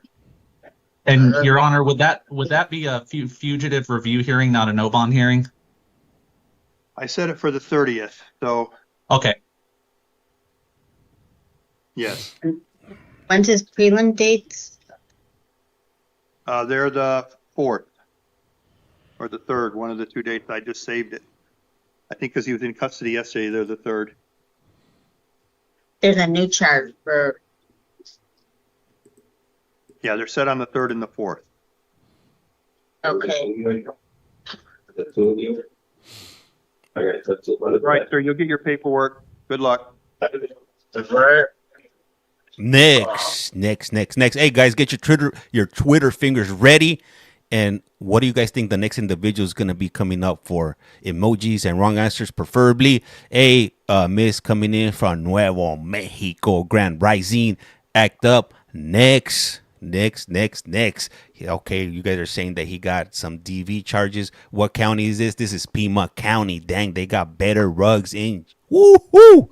Let me see. He was cuffed. Yeah, he was in orange because orange is the new black. We got Kay Lee. Hey, welcome. For everybody that's wondering, this is live. This is coming to you live and direct. This is happening in real time. This is Arizona. And yes, they run court on Sunday. Why? I don't know. I guess maybe they got a lot of crime down there. What county is this? Pima. Hello. Can you hear me? Dogs. Oh no, man. That dog girl, man. Woo. Oh. She wasn't a good one. Let me see. We got some rug charges, trousers walking right, their fish. This is the judge until we get your case up on the computer. Hold up. What state is he wanted from? I think he was wanted in Florida. What county is this? Nah, this is Pima County. Maricopa, you just missed it. What time does Maricopa start in an hour and some change? Hi, can I have your name? Mama Bear, welcome. Sorry, I didn't hear your name. Still can't hear you. Can somebody decipher that? What do you think this young lady's here for? Wasn't that the girl here yesterday? Was it? Maybe, I don't know. They all look the same to me, man. You're here today on charges of assault. Do you understand why you're here today? DUI. Oh, it is the girl from yesterday? I think it was, it called it. I'm going to release you and give you a new court date of February the 24th at 8:30 in the morning. Standard release conditions will apply in your case, including no contact with any victims. Don't go to the scene of the crime. So you're going to be released, but you must make your next court date. Do you understand? Last night I wasn't released. Oh, she wasn't released. Okay, well, we found another one, and so I'm releasing you. Is that really going to happen today? Because yesterday I didn't get released. So that's what we're hoping for. Is it really going to happen? Oh, I have an open superior court case? Same judge. Judge Hazel. Oh, you have a hold on something else. So, no, you won't be released then. All right. Okay. Good luck to you.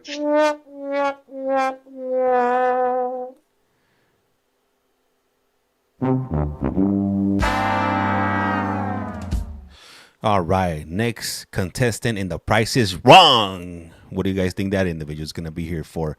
There is a warrant. Man, that sucks. Imagine she was all happy she was going to go home. She probably gave all her stuff away. She gave away her soups, gave away her deodorant, toothbrush. And bam! No, you ain't going nowhere. We're keeping you another few days. And she has Superior Court, so yeah, she's definitely not gonna go anywhere. Rios next. Oof, she sounded sad. Oh. Rios is in the hospital. Okay. And if you haven't done so, please do so. Hit that follow button. It's free 99. Doesn't cost you anything. Stop being a Scrooge McDuck. Stop being a Mr. Krabby Patty or Mrs. Krabby Patty. Each, whatever you are. And also, if you're not tapping, you must be napping or clapping. If you're clapping, that's cool for sure. Hey, do your thing, player. But if you're watching and you're not eating or doing something like that, tap, tap, tap. I'm not gonna lie. Loving the no FYP. So many A. Yup. Hey, you gotta try something new. Also, we do parole board hearings. Obviously, we don't do them on the weekends because those don't happen on the weekends.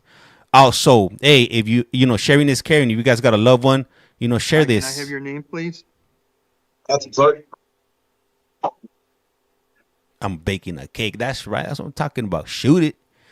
Ohio in the house. Hey, welcome. DV. You guys think he's here for DV? So you're here today because you have a warrant out of justice court for trespassing. He's a trespasser. To appear. A warrant was issued for your arrest. I'm going to release you and give you a new court date of the 28th of February at 1 p.m. and 1:30 p.m. in Justice Court. You are being released. You need to make sure you make your next court date. You understand? Yes. All right. Good luck. Yes, sir. Hey, if you're driving, please don't tap. It's okay. Don't tap if you're driving. We got to keep them roads safe. I don't want you to end up here, especially if you're in Pima County. If you do come to Pima County, hopefully you get in front of Judge Hazel, because most likely he'll let you go or turn the volume up in the court. What is that? No, that's that. Hi, can I have your name? Good morning.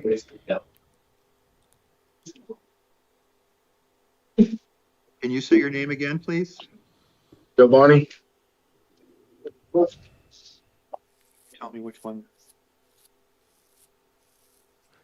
Thank you. Highly appreciate it. I'm honored. Okay, you're Mr. Jones, is that correct? Yes, sir. Okay,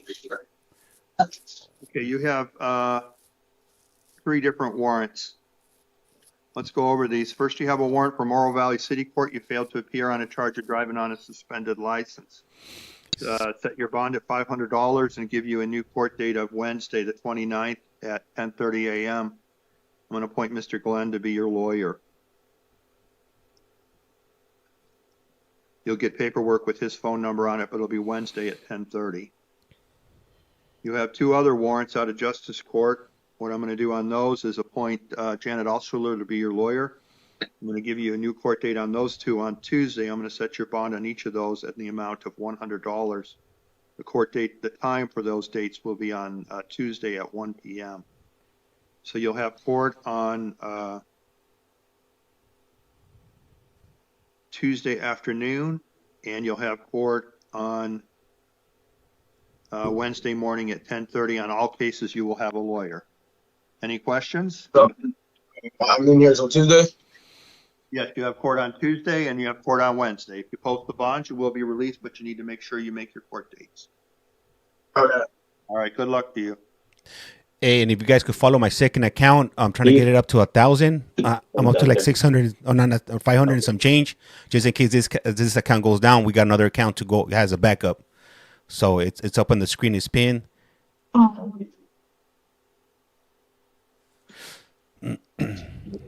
Thank you. Highly appreciate Stars of Rain. Thank you.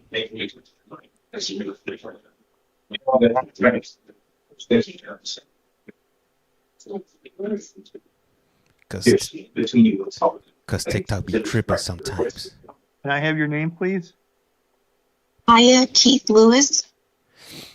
Hi, I'm Judge Hazel. You're here today on charges of domestic violence, disorderly conduct. Do you understand why you're here today? Yes, sir. I'm going to release you and give you a new court date of March the 6th February the 6th at 8:30 a.m. in Green Valley Justice Court in Green Valley. You must appear at that time, or a warrant will issue for your arrest. Standard release conditions will apply in your case. So do you understand that you're being released, but you must appear in court in Green Valley on the 6th of February? Thank you, Mama. Yes. Okay, good luck to you. If you follow me on the second account, I'll follow you back. If you got your account on private and you don't want to follow back, that's all good. Don't even trip. It's all good.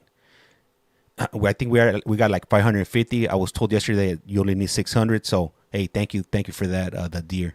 Yeah, I did him as well. You did him as well. What the? Hi, can I have your name? Joe? You're Mr. Lopez? Yes. How are you today? I'm Judge Hazel. Thank you. Great.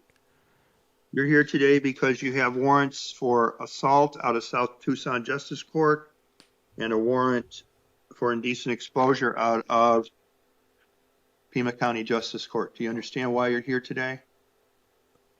Yes. I'm going to release you and give you a new court date in South Tucson on February 11th at 10 a.m. You are going to be released on that charge. Cochino. Yeah, he is. Cochino. And then I'm going to release you on your Justice Court misdemeanor and give you a new court date on the 21st at 10 a.m. So you're going to be released on both of your cases, but you need to appear in court, okay? Okay. Good luck to you. It's That fool said yes. How dare you? Me das asco. Ugh. Martinez. Que asqueroso. How dare he? Next, what do you guys think this next individual is here for? Emojis preferably. Hi, can I have your name, please? Missy Martinez. Good morning. Good morning. You're here today on two different things. You have warrants first out of Marana City Court, and you have a warrant out of Copper Corridor Justice Court in Pinal County. Thank you. Do you understand why you're here today? Yes. On the Copper Corridor Justice Court warrant in Oracle, I'm going to release you, give you a new court date of the 10th of February. You need to appear at 10:30 a.m. at that time. Standard release conditions will apply in your case. Then on your Marana case, I'm going to release you and give you a new court date of February the 26th at 10 a.m. as well. You need to appear in Marana at that date and time. If you fail to appear, warrants will issue for your arrest. Do you understand? Yes, I do. Thank you very much. All right, good luck to you. Adios, amiga. Adios. Marinate. Sounded like she wants to start crying. Next, let's see what this individual is up here for. The price is wrong. Hi, can I have your name, please? Daniel Moronic. Okay, you're here today on two different things. You have a warrant out of Pima County Justice Court for possession of drug paraphernalia. I'm going to release you and give you a new court date of the 25th at 8:30 a.m. You must appear in Justice Court in downtown Tucson at that time. Yes.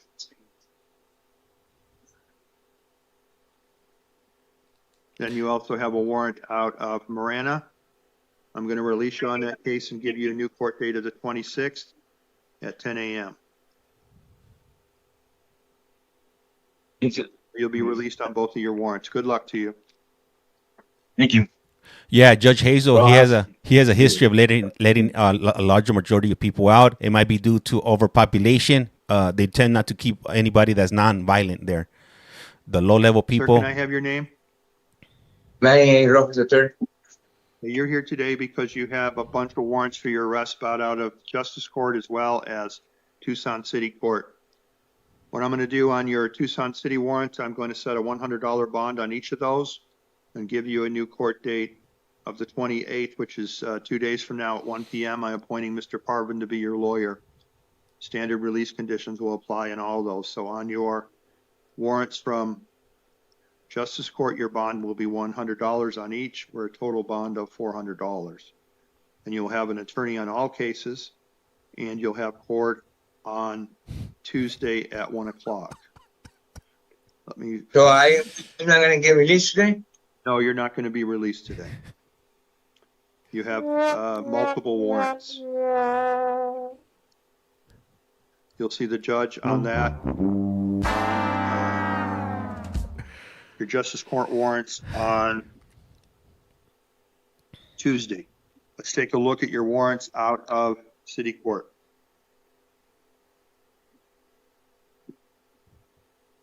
He had failure to appear or You in some have warrants. warrants for possession of drug paraphernalia out of City Court as well. On your City Court warrants, I'm going to release you and give you a new court date of February the 25th at 9:30 a.m. So you'll be released on your City Court warrants. All right. Good luck to you. I just pinned the second account. It says Have here. a good day. You I'm driving to AZ just in case I catch a case. Hey, thank you for following, Haley. I really appreciate it. It's free I'll 99. be right with you.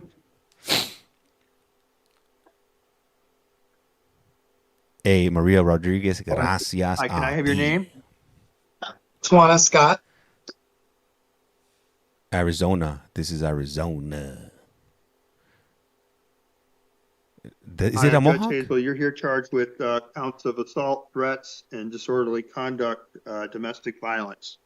Do you understand why you're here today? Domestic violence. I am going to release you and give you a new court date of the 25th of February at 10:30 a.m. in Justice Court here in downtown Tucson. Standard release conditions will apply, including no contact with any victims. Don't return to the scene of the crime. Do you understand these release conditions? Thank you, Kit Kat. Yes. All right, you'll be released. Good luck to you. Thank you. Oh, it is a Mohawk. Valenzuela. Hey, thank you for following the account. This is live in Arizona, Maricopa County. Let's see what Ñoño did. Please. Yes, good morning. My name's Abram Valenzola. Yeah, I'm Judge Hazel. You're here today charged with domestic violence, criminal damage. Do you understand why you're here today? Well, yeah, that's what the officer said, but I guess I don't really understand what it means exactly. Your lawyer can go over that with you, but it means engage in disruptive behavior. I'm going to release you and give you a new court date of the 25th of February with standard release conditions. You are going to be released. You must appear at 8:30 a.m. in the Justice Court here in downtown Tucson on the 25th of February at 8:30. Do you understand that if you fail to appear, a warrant will issue for your arrest? Correct. All right, you'll be released. Good luck to you. Water. Why? Richard Barrett. And this is live. They have court every single day in Arizona. All day, every day, Sir, can I have your 365. name, please? Richard Bobby Vera.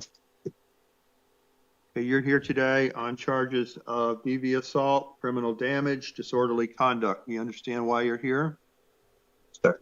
I'm going to release you and give you a new court date of February the 25th at 10:30 a.m. in Justice Court here in downtown Tucson. Standard release conditions will apply, including no contact with any victims. Don't return to the scene of the crime. Do you understand these release conditions? Sir. All right, good luck to you. You're going to be released later this morning. Hey, and they have court every single day of the year. Christmas, New Year's, my Ronald birthday, your birthday, 4th of July. Every day is court in Arizona. So don't ever get caught there because you will be going to court. Hi, sir. This is Judge Hazel. There's an issue with your cases. We're going to have to continue this to the afternoon or at 7 o'clock tonight, so your case is going to be reset. There were some problems with your citations.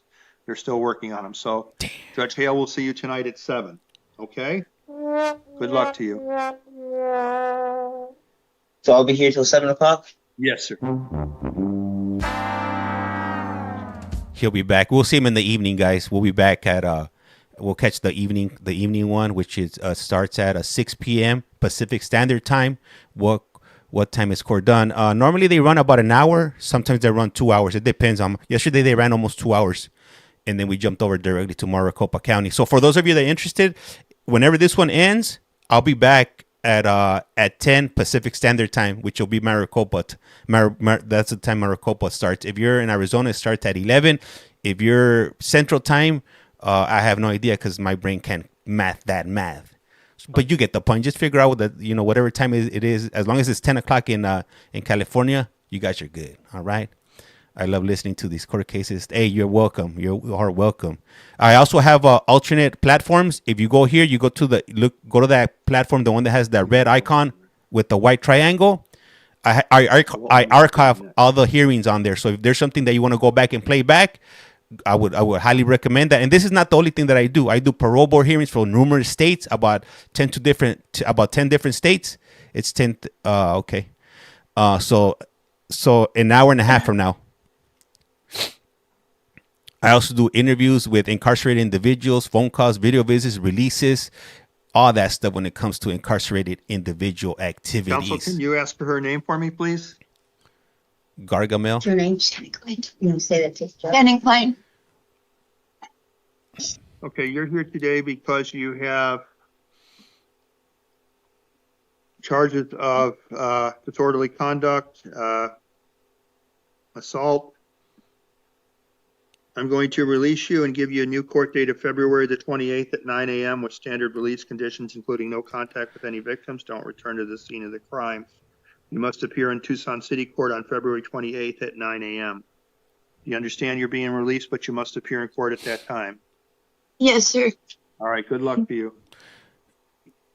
Yeah, so that you are correct. If you go over to the YT side, you could see the judge. Not only that, the pictures are a lot clearer over there, and you get to see everything and the chat from TikTok. Morning. Hi, can I have your name? Veronica Patino. Veronica. You're also known as Veronica Dominguez. Yeah, that's my name. All right, I'm Judge Hazel. You're here today on charges of assault, criminal damage, disorderly conduct. Damn. I'm going to release you and give you a new court date with standard release conditions, including no contact with any victims. Don't return to the scene of the crime. Your new court date's going to be February the 28th at 9 a.m. in Tucson City Court in downtown Tucson. Do you understand you need to appear at that time? I'll save her. Yes. Right, Alex. You'll be released. Good luck to you. Hey, she'll be out in the 6 hours. Yes. Okay. Your Honor. Hi, Jen. Sir, can I have your name, please? Marcus Pierce. Is he the one who went back? Okay, do we have a victim on the phone on this one? If you could hit *6, you can be heard. And if you could tell me who's on the phone, please. He ain't going nowhere. If you like the court to Marcus here. And I need to tell you that we didn't want him arrested. We want him to be evaluated by the CRC.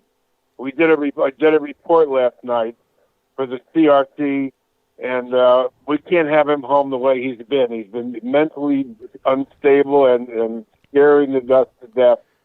And we need him to be evaluated for mental health issues. Okay. All right. Thank you. Please. You know. All right. Thank you. Mr. Pierce, I saw you yesterday. I released you with the condition not to return to the location. You went back to that location. What I'm going to do is set a $500 bond on your case and give you a new court date of February the 4th for a video review. If you bond out, you'll have a court date on March the 4th. Standard release conditions will apply again, including no contact with any victims. Don't return to the scene of the crime. So your next court date, I'm also appointing a public defender to represent you. So, sir, your next court date is going to be February the 4th. Good luck to you, sir. Sir, can I ask you a question? I have the money on my debit card. They took it when they cleaned my pockets out. I have the $500 there. I can post bond right now. Oh, that's between you and the jail. Okay. You can't return to that location. You need to be at your next Understood. Understood. Can we do that? Get my debit card out there? Sir, you need to talk to the detention officers about that. That's the conversation with me. Go. I'll see what the members. Hey, yeah. So, hey, hippie. Judge, is he going to go to the CRC? With the mail. I can't order him to CRC. He has to go there. I don't have.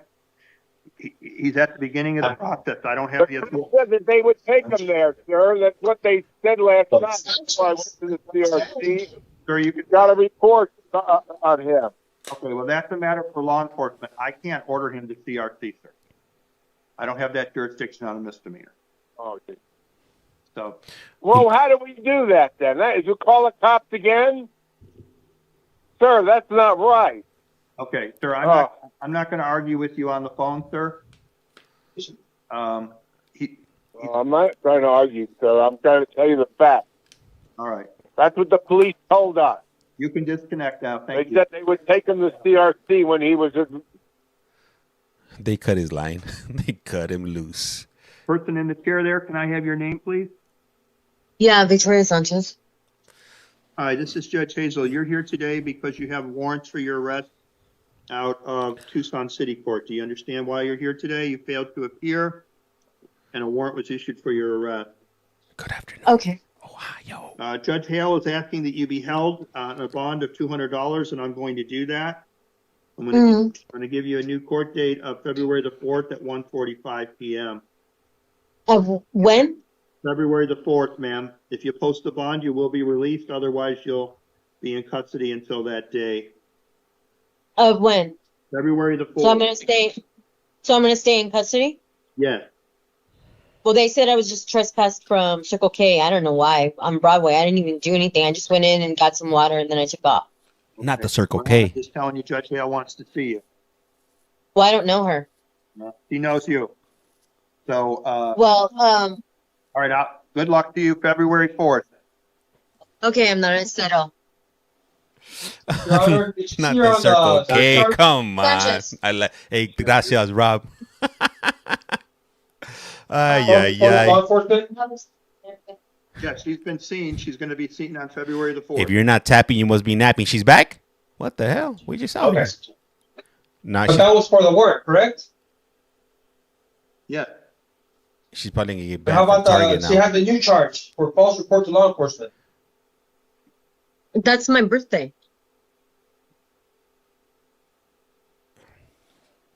Okay, you have, you also have a charge for the same thing for false information to law enforcement. I'm going to set the same date and court date, okay? Okay, Cross. Next.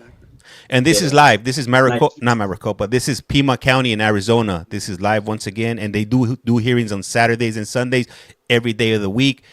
Your birthday, my birthday, New Year's, Christmas, 4th of July, all major holidays. Hi, can I have your name, please? Ileana Snipes. Hi, I'm Judge Hazel. You're here today on new charges of disorderly conduct, fighting, and disorderly conduct noise. Do you understand why you're here today? Yes. The purpose of this hearing and these charges are out of the city of Tucson. The purpose of this hearing is for me to set release conditions in this matter. I like her outfit. Texas, that's right, Texas. I can fix her, writes one of the viewers on, is this thing live that you're doing? Yes, it's live. It's live and direct. But it's Saturday, but it's Sunday, but it's a holiday. I don't make the rules. I'm going to release you and give you a new court date. Let me give you that date here on I'll pay for her bond. March the 3rd in Tucson City Court at 9:30 in the morning. Now they can't hear me. You'll need to appear at that time. Pima County. Standard conditions of release will be including no alcohol, commit no acts of domestic violence, have no contact with any victims, don't return to the scene of the crime. If you have property at that location, you can return with the police to get that property. So you are being released, and your next court date is March the 3rd, 2025 at 9:30 in the morning in Tucson City Court. Do you understand that you need to appear in court at that time? Yes. All right, good luck to you. Hey, what's up, guys? Tap, tap, tap. We got over 500 people in here. Tap, tap, I don't know tap. if he can answer or you guys. I heard him say something about a police escort to go get my things after. Oh. Oh, I have to call them. I was saying with the females. If you're not tapping, you must be napping. Also, hey, please hit the subscribe button. It's free 99. Don't be a Scrooge McDuck. Don't be a Mr. Krabby's Patties. Don't be a Codo. Follow, follow, follow. Thank you, Monica. Highly appreciate it. Can I have Brittany. your name, please? Nicholas Soto. Yeah, I'm Judge Hazel. I'm here to conduct your initial appearance today. This is where we advise you of the charges. Thank you for the follow. Let me get your case up on the computer. Thank you. I also follow my second account. I'm about to pin it to the top just in case this account gets nuked. Then I do have an alternate account that I'm trying to get up to 1,000 subs. We're currently at like a few under 600. Okay, you're here today on charges of disorderly conduct and assault. Do you understand why you're here today? Yes. Found you on YT. Hey, thank you. I also I'm going to release you and give you a new court date. Followed on YT. Gracias. March the 3rd. Okay. Thank you, Josefina. At 9:30 in the morning in Tucson City Court. Thank you, Alyssa. Highly appreciate it. Standard release conditions will apply, 600, including no alcohol, no drugs, commit no acts of domestic violence. Thank you. No contact with any victims. Don't return to the scene of the crime. I'll follow you guys If you have back on the property at second that account. location, you can return with the police to get that property. So you are going to be released, but you need to make sure you make your next court date, okay? Sir. Thank you. All right, good luck to you. Happy. Hey, thank you guys. Thank you guys. Everybody that's following, highly appreciate you guys. And if you're not following, you guys are some bad men or women. It's free. The content is free. Why wouldn't you follow? It's like you're stealing from me. Can I have your name, please? Alejandro Tapia.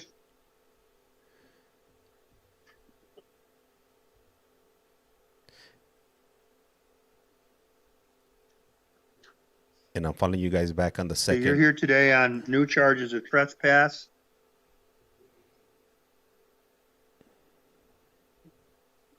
Thank you.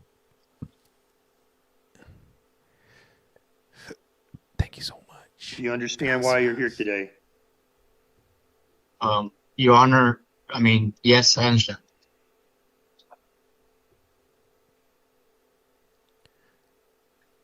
Thank you, Road Trip. Highly appreciate it.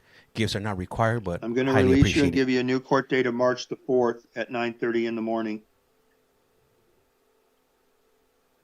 You need to appear in court at that time or a warrant will issue for your arrest. Do you understand? Understood. Conditions of release are no contact with any victims. Don't go to the scene of the crime. Do you understand that? Oh, thank you. Thank you. What address is that? I'm sorry. 250 South Tool. Oh, okay. All right. Good luck to you, sir. Thank you. Hey, so I was trying to follow everybody back. I just got a notification that I followed too many people. So I guess I got to wait a little bit before I continue following. But hey, I'll get around to it whenever they lift the restriction, and I'll follow everyone. Hi, can I have your name, please? Yeah, it's Joseph Urbina. Hey, hi, I'm Judge Hazel. I'm here to conduct your initial appearance today. The purpose for this hearing is for me to set release conditions on your case. Let me get your case up on the computer, and then we're going to talk about it, okay? Sure. You're charged with disorderly conduct and assault. Do you understand why you're here today? Assault. I do, Your Honor. Looks like you're also on federal probation or parole. That's up to your parole or probation officer to determine whether you should get a parole hold. That's not something that I'll be dealing with this morning. Yeah.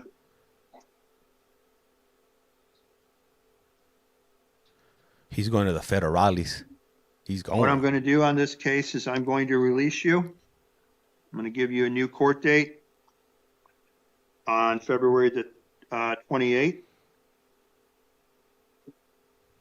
You'll need to appear in Tucson City Court at that time. Yeah, VV. Or a warrant will issue for your arrest. Do you understand? I do, Your Honor. Standard release conditions are going to apply, including no contact with any victims. Don't return to the scene of the crime. If you have property at that location, you can return once to get that property. Welcome to Arizona. Haley, gracias a ti. Do you have any I questions followed for on me? YT. Thank you. Highly appreciate it. I don't, Your Honor. Okay, you'll be released later this morning. Good luck to you. Thank you. So on YT, I have way more content on YT, and we're trying to hit 5K on YT. So if you guys can follow over there too, highly appreciate it. Highly appreciate it. And I just checked right now. So yeah, we got over 600. Thank you, hey Broken. Thank you. I just double checked. Yeah, we got over 600 followers on the second account, but I just clicked the button to check if it allows me to go live, and it still hasn't enabled. I'm not sure if that's just a US thing. This account, I just opened it last week. You know, when there was the blackout, but I opened it in the UK since we weren't able to go on. So while a lot of people weren't able to watch, I was still in the game, but I was watching UK content. I was trying to pick up that accent over there too. Hey, thank you, J.Z. Mora. Can I have your Zamora. name? Sean Fountain. Pin it. Can you pin it? Okay, yeah, I'll put it up right now. Can you hear me? Yes, I can. Okay. This is Judge Hazel. I'm here today because you have a charge with disorderly conduct. Do you understand why you're here today? Yes, sir. I'm going to release you on this case and give you a new court date of the 28th of February at 9 a.m. I know you're on felony probation. That will be up to your probation officer to decide what to do with that. Question. What day is the 28th? I can look it up. It's on a Friday. Oh, okay. That's perfect. That's my day off. OMG. Follow. Hey, thank you for the follow. Highly appreciate. Oh, thank you, Road Trip, for all those whatever you're giving me. Highly appreciate it. So after I get released, I call my probation officer, and then we figure out what to do from there. Yes, I would suggest to do that. You're required to report that to them. Yeah, of course. On my day off. Standard release conditions will apply, including no contact with any victims. Don't return to the if he still has a job. Scene of the crime. So you're going. Thank you. You'll be released. Okay. Good luck to you. Awesome. Thank you, sir. I uploaded a few videos, so I'll do a new video. I'll upload a video, then I guess sometime later on when I'm not doing this. Or maybe I should record it right now that I'm on right now, right here, right now. Yeah, I'll just do it right now. Oh no, but they won't be able to hear. Thank you guys. Highly appreciate you guys. If you're not tapping, you must be napping or clapping. If you're clapping, do your thing, playa. Let me see. I live in Southwest Salem, Oregon. Are those? Yeah, these videos are live. Can I have your name? Sean Patterson. I'm on charges of furnishing harmful minor items to minors. Do you understand why you're here today? What? How dare Yes, sir. Animal, you animal. State have a position on release in this case? Are you able to hear me, Judge? Yes. The state's recommending the high bond. It's not limited to the. I know he's only charged with furnishing, but when you read the facts of what actually transpired in this case of attempting to engage that category of victim is very disturbing. So the state's recommending the high bond of $50,000 along with pretrial and no contact with those category of individuals. Toilet flush. Okay. Attorney for the defendant. He's got no prior felony arrests or convictions. He's working part-time as he's lived in Tucson for a while. For a while? Who cares? Okay, sir, what I'm going to do is set a secured bond in the amount of $10,000, give you a new court date of February the 5th for preliminary hearing, appoint the Office of the Public Defender to represent you. Standard release conditions will apply, including additional conditions of no contact with any victims. Don't return to the violation location. If you do post a bond, you'll be supervised by pretrial services. So your next court date will be February the 5th, sir. Thank you for the follow. Good luck to you. Thank you for the share. Highly appreciate it. Okay, so for those that couldn't figure it out, he was giving alcohol to a minor, but ultimately he was trying to get to other things, if you will. I can't say them out here, but activities that are definitely frowned upon that you shouldn't do to minors, if you will. If you guys catch my drift here, trying to keep it as vague as possible.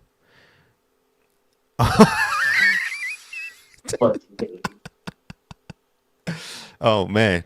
Next. Hey, have you guys seen the video of the girl with the 5 dogs? If you haven't, check out my profile. It's the last video I posted up. 5 dogs never saw it coming. TikTok T.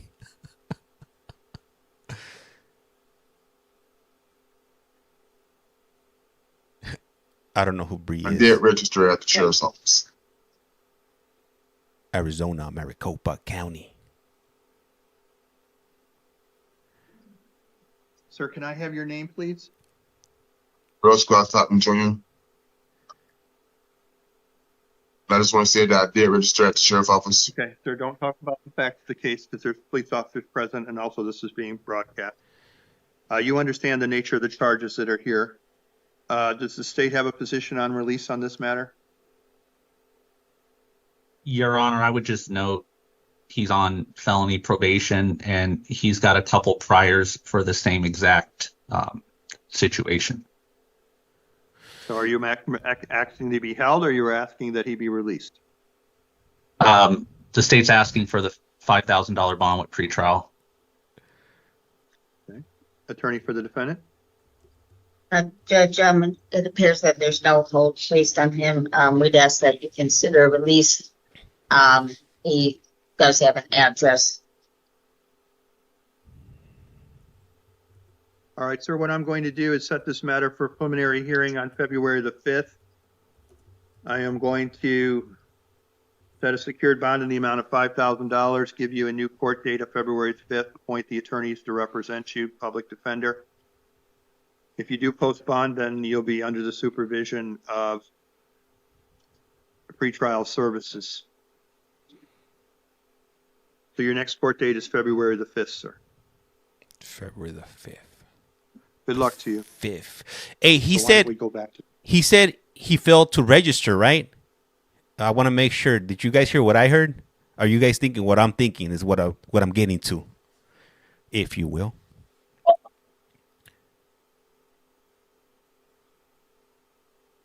Okay, just want to make sure. Does somebody want to check the SO registry in Arizona to confirm or deny what we are thinking?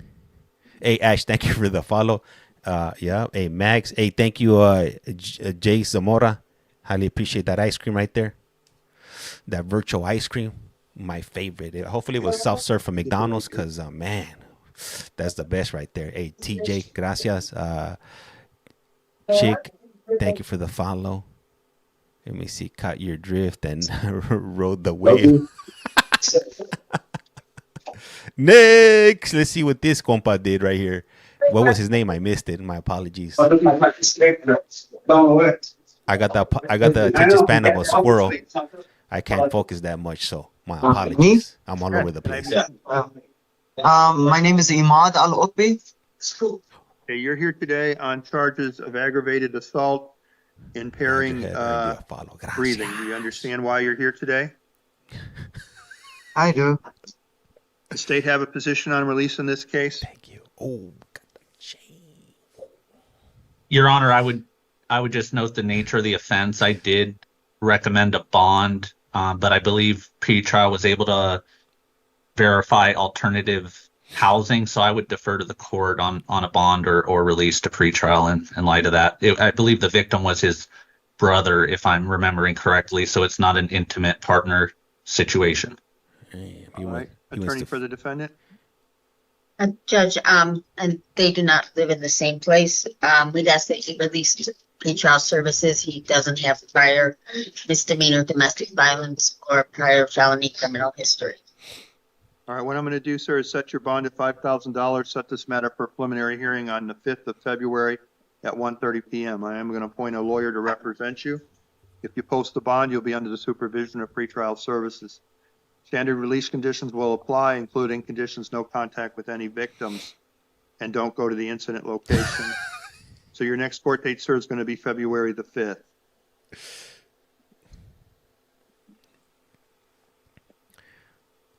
So, breathing, I think, is when you do this. When you prevent somebody from breathing. But that's just a guess. We'll love to see Florida. We're busy every day. No. I have to pay $5,000. Hey, Mom, you ain't getting out. You're gonna sit. You can sit down for a but I minute. didn't get for the system, so I have to pay $5,000 You to get rid. ask for a bail funds and they'll tell you what to do to get out without paying the full $5,000. Okay. Okay. So what I'm gonna do to this? You're going to be held unless you back out. He put And the this is your pause. next court He date. put them Okay? paws on his brother. He gave his brother a. Okay. Am I gonna be here or am I gonna be outside? No, they'll take it. He gave his brother a 2-piece combo, and without the biscuit, he gave him a 2-piece. No, wait, no. Next, gave him a 2 KO. No biscuit. Judge to the jail. We're gonna go ahead and see Mr. Valle next. Valle. They gave him bail. It was 5G, so Your Honor, the 10%. interpreter is on the line, just so you know. Okay, great. Oh, Mr. Valle. Hi, can I have your name, sir? John Valle. And you need the assistance of the Spanish-speaking interpreter? That will be good. Sure. Yes. Okay, then you'll need to speak in Spanish then if you wish to do that, so it doesn't confuse the interpreter. Su nombre, por favor, señor. I already. Hey, John, how are you? Okay, I was just told he already said his name, Your Honor. Okay. Team with So you're translator. here today on possession of dangerous drugs and, I'm sorry, wrong file. Which numbers? Muy bien, usted está aquí por posesión de drogas peligrosas. Perdón, señor, tengo el expediente equivocado. She got the wrong information. She had the wrong file in front of her face. Come on, Timu. Got Timu translator messing it up. Okay, you're here today on charges of domestic violence, disorderly conduct, and threats and intimidating. Do you understand why you're here today? Señor, usted está aquí por violencia intrafamiliar, alterar el orden público y intimidación. ¿Entiende por qué está aquí hoy, señor? Sí. Yes. Position on release in this case? La defensa tiene una posición sobre libertad. Your Honor, are you able to hear me? Yes. Su señoría me puede ayudar, sí. He chased the victim with a knife, threatened to kill her, threatened to put a gun to the victim's head. Despite her input, we believe a high bond is appropriate. He does have the means if you look at what he does for his employment in the report. Muy bien, señor, tomando en cuenta, su señoría, tomando en cuenta que le dio caza a la víctima con un cuchillo y que le amenazó con muerte y que también lo mismo con un arma de fuego, nosotros estamos recomendando una fianza alta. Y él sí tiene los medios y usted puede poner atención en qué es que él hace para ganarse la vida. So the state is recommending a $75,000 cash secured bond with pretrial services in light of that. Muy bien, entonces Fiscalía está pidiendo una fianza de $75,000 con garantía y si sí puede pagar la fianza sería, estamos recomendando que lo dejen en libertad bajo la supervisión de servicio y juicio. Don't cry now, buddy. Attorney for the defendant. Abogado, Sorry. abogado que representa a la defensa. Thank you for the Judge follow. has no prior domestic violence history, and no prior felony history. He's working full time, and his wife is not trying to his release and wants contact with him. Si usted puede ver, no tiene antecedentes penales en cuanto a delitos menores, no tiene antecedentes penales ni tampoco delitos mayores. Si usted puede ver, su esposa no opone a que lo dejen en libertad. Thank you. Sir, I'm going Gracias. to set a $5,000 or $10,000 secured bond and give you a new court date of February the 5th at 1:30 p.m. in Superior Court. Standard release conditions will apply, including no contact with any victims, don't return to the scene of the crime, no firearms. If you do post a bond in our release, you'll be under the supervision of pretrial services. Good luck. Muy bien, señor. Estoy fijando una fianza de $10,000 con garantía. Su próxima audiencia se celebrará el 5 de febrero a la 1:30 de la tarde en el Tribunal Superior.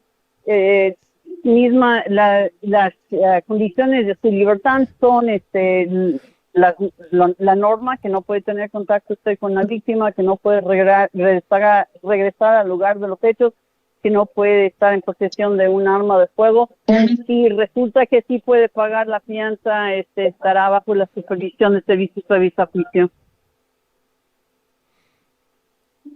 We're going to have to give him a toilet bowl. Do we have any other Spanish speakers this morning? Judge. Okay, once this defendant's done, this interpreter can be released then. Yeah.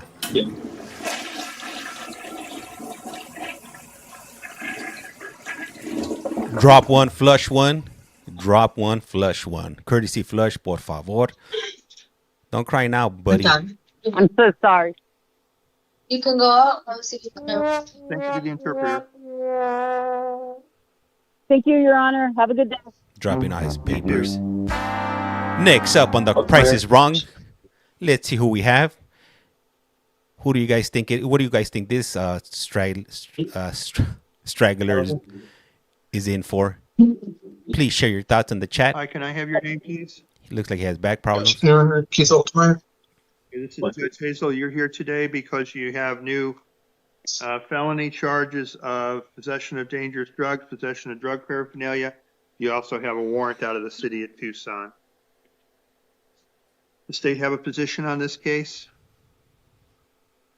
Your Honor, we're okay with release to pre-trial and setting a smart hearing and pushing out the PH if defense waives time. I understand he has the warrant, but when I looked into his history, I didn't see any felony priors or even any extensive sort of misdemeanor history. So that's why we would be okay with the release and the smart date. Counsel for the defendant, does your client waive time for a timely preliminary hearing? Yes. I will tell you that City of Tucson is requesting he be held on his warrant. Okay.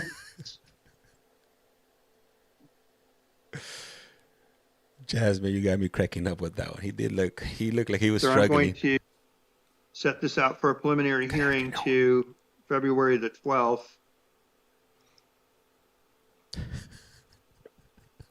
For a preliminary hearing, I'm going to set it for a smart hearing on February the 4th. I am going to impose standard release conditions in that case. On your warrant out of the City of Tucson, Judge Millian has requested that I set the bond at $2,500, which I am going to do. I'm going to give you a video review date on that case on February the 5th at 1:30 p.m. pursuant to a request. If you do post the bond and release, you must appear in court on February 5th. Standard release conditions will apply in your DV case that you have. And again, if you post the bond, you must be released. Do you understand? Don't cry now, buddy. Or if you are released, but you must appear in court. And do you understand that? Okay, good. So is the preliminary hearing February 12th or March 12th? February 12th. Or March 12th, I'm sorry.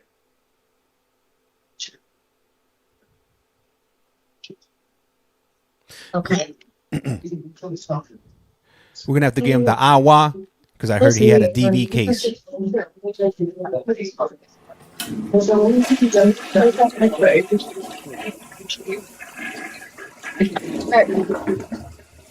Go back. I will see you tomorrow. Drop one, flush one. Hey, thank you. If you guys could follow my second account, I highly appreciate it. It's pinned at the top. Trying to get that one up to that well. That'll definitely help out. We can't hear that good. Yeah, you know what? On their side, when the defendants are talking, the audio's not all that great unfortunately, I don't have any control over that. What do you think? What do you think this young lady did? Yeah, I don't check those people. And is she single? Anybody from the Hi, can I have your name, please? County area? Can you tell me your name slower, please? Greetings, possible? Okay, hi, I'm Judge Hazel. You're here today on charges of possession of narcotic drugs, possession of dangerous drugs, possession of drug paraphernalia. Do you understand why you're here today? Yes. Does the state have a position on this matter? Your Honor, we're asking for $2,500 cash secured with pretrial services in lieu of a no bond. It looks like she's on release for a sales case that she's also being held on. She had a warrant on that. She'll be seen in Superior Court directly on that one. So essentially, we're asking for a bond with a 10-day PH date as well as a SMART date as well, SMART court hearing date. All right, attorney for the defendant. She's being detained without bond, so we ask that you set a bond so that she's getting time credit. You're being held up. You're being held without bond. Okay, I'm going to set a SMART hearing for February the 4th. Right. Preliminary hearing for February the 12th. Counsel, do you waive time? No, because she's in custody, so we'd ask for the PH on February 6th. Yeah, sorry. Yes, I heard that.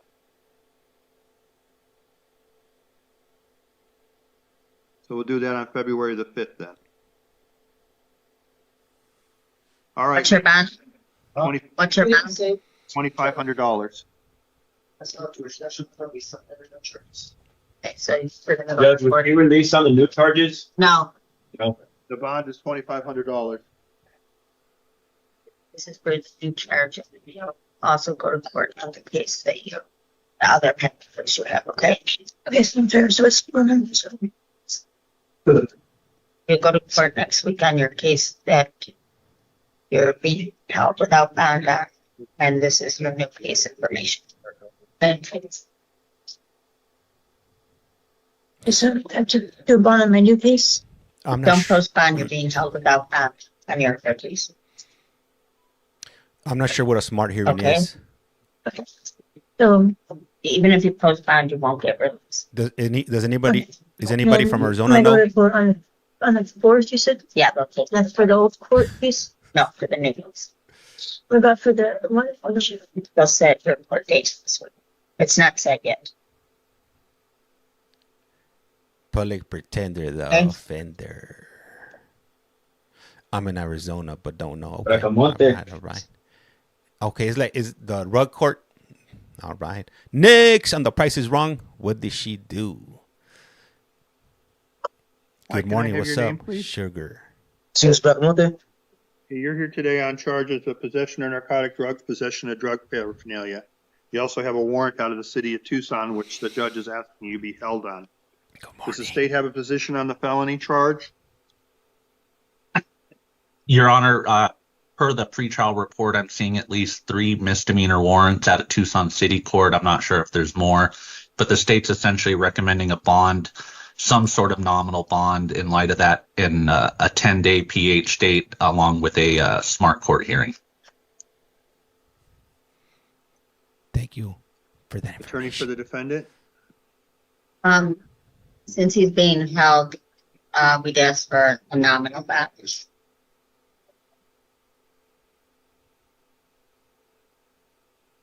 All right, I'm going to set this matter for a preliminary hearing on the 5th at 1:30. Set a $500 bond on that matter if he is released through pretrial services then.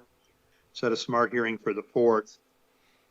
Sir, let's talk about your Tucson City cases now. You had a warrant from Judge Hale. She has requested that I set a $200 bond, which I will do, and give you a video review hearing on the 4th. With standard release conditions, also appoint an attorney to represent you.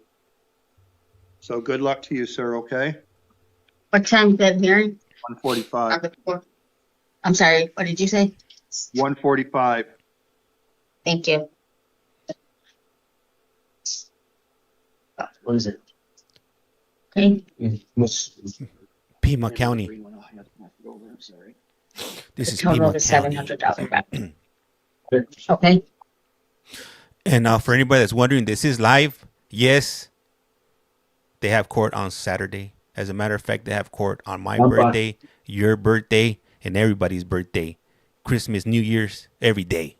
In other words. Hi, sir. Can I have your name, please? Guillermo Pempa. You're here today because you have a warrant out of Superior Court. You failed to appear in front of Judge Marner. He set a bond in the amount of $1,500. You also have warrants out of the city of Tucson with Judge Maldonado. He's also requested I set a bond in your case. The state wish to be heard on the felony warrant. Your Honor, the state's asking you to hold them on the $1,500 cash secured. Pretrial services released. Be released. Trial never make contact with. Attorney for the defendant.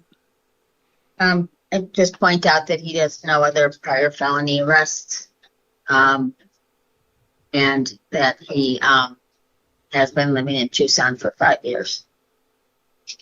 Okay, sir, what I'm going to do is honor Judge Marner's warrant, set your matter for an arraignment on February the 3rd, set the bond in the amount of $1,500. If you post it, you will be released, but you'll be released through pretrial services and follow their orders. Let's talk about your Tucson City case now. Hey, thank you, Crystal. So Crystal just mentioned on YT that SMART helps them find employment. Okay, so yeah, that's right. You I have think they a can. warrant out of the city of Tucson. Judge Maldonado asked that I set a bond of $250, which I'm going to set. I'm going to appoint a lawyer to represent you. I'm going to set this matter for a video review on February the 4th at 1:45 p.m. If you post those bonds, you will be released, but you must make your court dates. Your out date for Tucson is February the 26th. Good luck to you, sir. Thank you. Vayas con Dios. Vayas con Dios. What is this? We're doing remote job interviews for new potential candidates on our new company that we're starting called You Have a Collect Call From. And welcome. Hi, can I have your name, please? John Charles Davis. So you're here today on charges of possession of narcotic drug, possession of drug paraphernalia. Do you understand why you're here today? Yes, sir, Your Honor. State have a position on this matter? Your Honor, actually on Mr. Davis's case, we're moving to dismiss it without prejudice.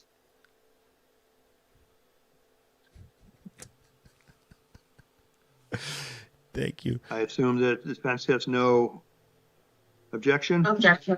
No Thank you, objection. Gina. Okay, so your case is going to be dismissed and you're going to be released, He's okay? happy. Happy than a mofo. Thank you, Your Honor. Good luck to you. We have that. Thank you. A felony. Yeah. Next on The Price is Wrong. Let's see who it is. Oh, we got a young lady. It looks like she's barefoot. Damn, she looks like, is she like a cast member for The Ring? Hi, can I have your name, please? Ring the movie? Crystal Felix. Okay, you're here today on a warrant for narcotic drug violation and possession of drug paraphernalia out of Superior Court with Judge Metzger. She set a bond in the amount of $10,000, it appears, because you failed to appear in Superior Court. You also have a warrant out of the city of Tucson from Judge Hale, and she's asking you to be held on a $250 bond. In court. Pre-trial told me I didn't have a court until the 19th of February. Does the state wish to be heard on the Superior Court warrant? Sorry, Melissa. Your Honor, I would note per the report, she previously posted $7,500 and then was released. And she last made contact with pretrial over a month ago. So I'd imagine that's why Judge Metzger set a slightly higher bond, which would appear to be appropriate, of $10,000 cash secured based on the circumstances. Attorney for the defendant. Judge, he's indicated that she didn't know what the court date was, so she did last make contact with pretrial on December 11th. I have been following them and they wouldn't answer. I kept trying to chance I got. Where's your face? Yeah, I'm going to affirm the bond amount set by Judge Metzger in the amount of $10,000. Set this matter for an arraignment on February the 3rd at 1:30 p.m. Appoint the Office of the Public Defender to represent the defendant in all further proceedings. Ma'am, let's talk about your Tucson City case now. You failed to appear in Tucson City Court on a shoplifting charge. Judge Hale has asked that I set a bond of $200, which I'm going to do. I'm going to set this matter for a video review on February 4th. If you post that bond in our release, you must appear on the 3rd of March. Standard release conditions will apply. In the Tucson City case as well, I'm going to appoint the Office of Public Defender there to represent you. Good luck to you, ma'am. Vayas con Dios. Man. Hey, you know what? I need to add a little spooky sound or sound effect to my soundboard over here. Dang, what the hell? What's up with her face? It looks like a... Hi, can I have your name, please? Veronica Florence. You're here today on two different things. Share. First, you have new charges of organized retail theft out of felony court or justice court, and then you also have a warrant out of who did her makeup? That's what I want to know. Justice court as well for a charge of theft. Looking like bond of $2,500. Looking like a Kiss Band reject. And those are felony warrants. Can I say something? No. What do you want to say? For the one in Bisbee, that was my mother-in-law's vehicle, and we bought it from her. Okay, so you have to deal with the case. Yeah, so we can't deal with the rest of the case here. You have to deal with that. Okay. I work, so. Okay. Does the state have a position on her new charge here in Pima County? Here locally, Judge, we're requesting $10,000 with pretrial in lieu of a no bond. I would just note we're not giving a recommendation on the Cochise matter, but it would appear she was previously released on that matter, ROR, here locally, actually, I believe, back on January 18th, failed to appear for that matter, a warrant issued again, and then she committed what I would deem similar felony charges, which is, again, she's here before the court on another theft-related matter. Okay, the attorney for the defendant? She is working and she is taking care of her daughter. We'd ask that you consider those factors in setting the bond. Okay, I am going to set a $5,000 preliminary hearing on February the 5th at 1:30. That'll be a cash secured bond. If it's posted, it'll be through supervision through pretrial services. No, I take care of an elderly person, not my daughter. Okay. As now well. Let's go on to your Bisbee case, ma'am. I'm going to affirm the bond amount of $2,500 and set this for a review hearing on February 26th to make sure that they pick you up and take you to court. Standard release conditions will apply. That is a cash or secured bond as well. If you do post all these bonds and are released, you must appear in those respective courts. Good luck to you. And then let's see, I think you might have a Tucson City case as well. Let's look at that. Is there anybody that any scouts here? You have Can we a get her warrant out of the city of Tucson. Can we get her on a show? Like I saw that one show from Kiss on A&E. Can we get her? I'm as going like to set that for a review hearing on February the 28th at 9 a.m. and appoint an attorney to represent you on that matter. But you are being released on your Tucson City case. Good luck to you, ma'am. Thank you. So what is that? What is it mean? You have a $5,000 bond in this case. You have a $2,500 bond on your Bisbee case. So I'm being held until when? Until your court case. Okay, so this is for 2-5 U.S. County and the Bisbee case. Okay, is also picked up This case is The over. ocean spray guy. Hey, you know what? I'm gonna tell you guys something. I'm glad that when I was messing around, they didn't have this virtual stuff, man, because now you can't even escape it. It's like it is gonna haunt you forever to the end of time. At least you know when we're doing dumb stuff, it Can I wasn't have being your name, recorded or please? broadcasted. Luciana Francisco. Okay, you're here today on a extreme DUI case and a criminal damage case. Also, you have a warrant out of the city of Tucson It's all bad. Man. related to an underage DUI. Does the state have a position on this felony matter? Family events. We can't hear you right now very well. Yeah, can you hear me now? Barely. Yeah. How about now, Judge? A lot better, yes, thank you. So it was my understanding, Your Honor, that prior misdemeanor was the only prior misdemeanor she had, which was some years ago. And just based on the lack of history and looking into her and no felony priors, the state was okay with release to pretrial on this matter. Okay, does the defense have a position in this case? No objections.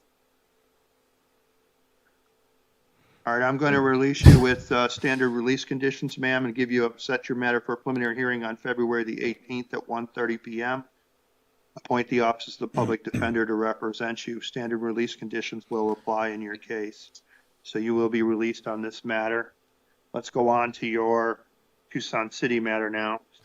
Hey, we just hit 100K. Thank you, guys. Thank you. Hopefully, your fingers don't hurt. Your Twitter fingers don't hurt. On your Tucson City case and give you a new court date of February the 26th at 9:30 in the morning. So you'll be released on that charge as well. So you must appear at all future court hearings or a warrant will issue for your arrest. Do you understand? Yes. All right, good luck to you. Oh, are you asking me if I'm the ocean spray guy? Damn, that was ugly. If you're asking me if that's me, oh man, you gotta trim my mustache. Well, sir. Good morning. Sir, you're here today for charges of aggravated DUI, promoting prison contraband, and possession of prescription-only drug. Do you understand why you're here? What's the prison contraband? What's that? They're alleging you brought some illegal substances into the jail. Yeah. No. Okay, we're not talking about the Go case. It's just telling you what the allegation is. Oh yeah, I never brought no drugs into this. We're not talking about the facts of the case right now. Yeah, okay. State have a position on this case? Your Honor, the state's recommending $7,500 cash secured bond on the ag DUI case and a nominal bond on the contraband case. The recommendation's primarily geared on the fact that he's got a prior DUI conviction out of the Green Valley Justice Court, it looks like, for a 2021 case, which isn't too terribly long ago. He broke the prison seal. Okay, attorney for the defendant? The prison wallet. Yes, Your Honor. He's got no prior felony arrest history, and he does have a place to stay and he's working. Would ask that you consider release to supervision of pretrial services. This is live. I'm going to set a preliminary hearing on both of these cases on February the 5th.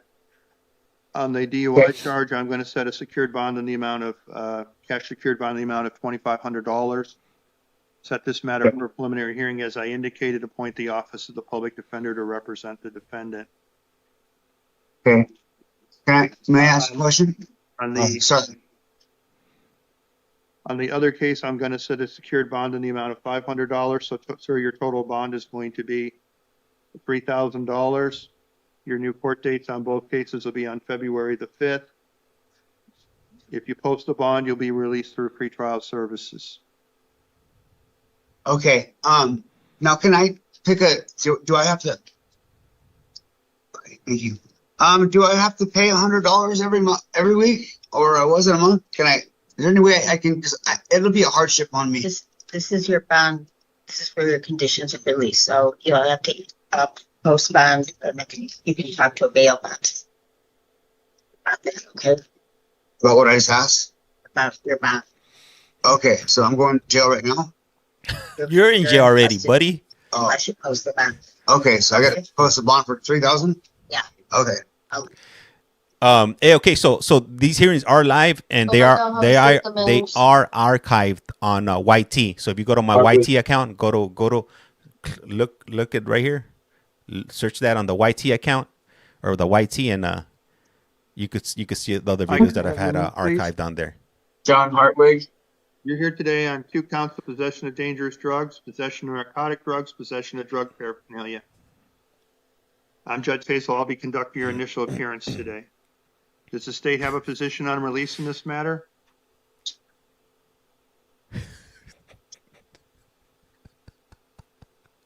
Can you hear me now, Judge? Yes.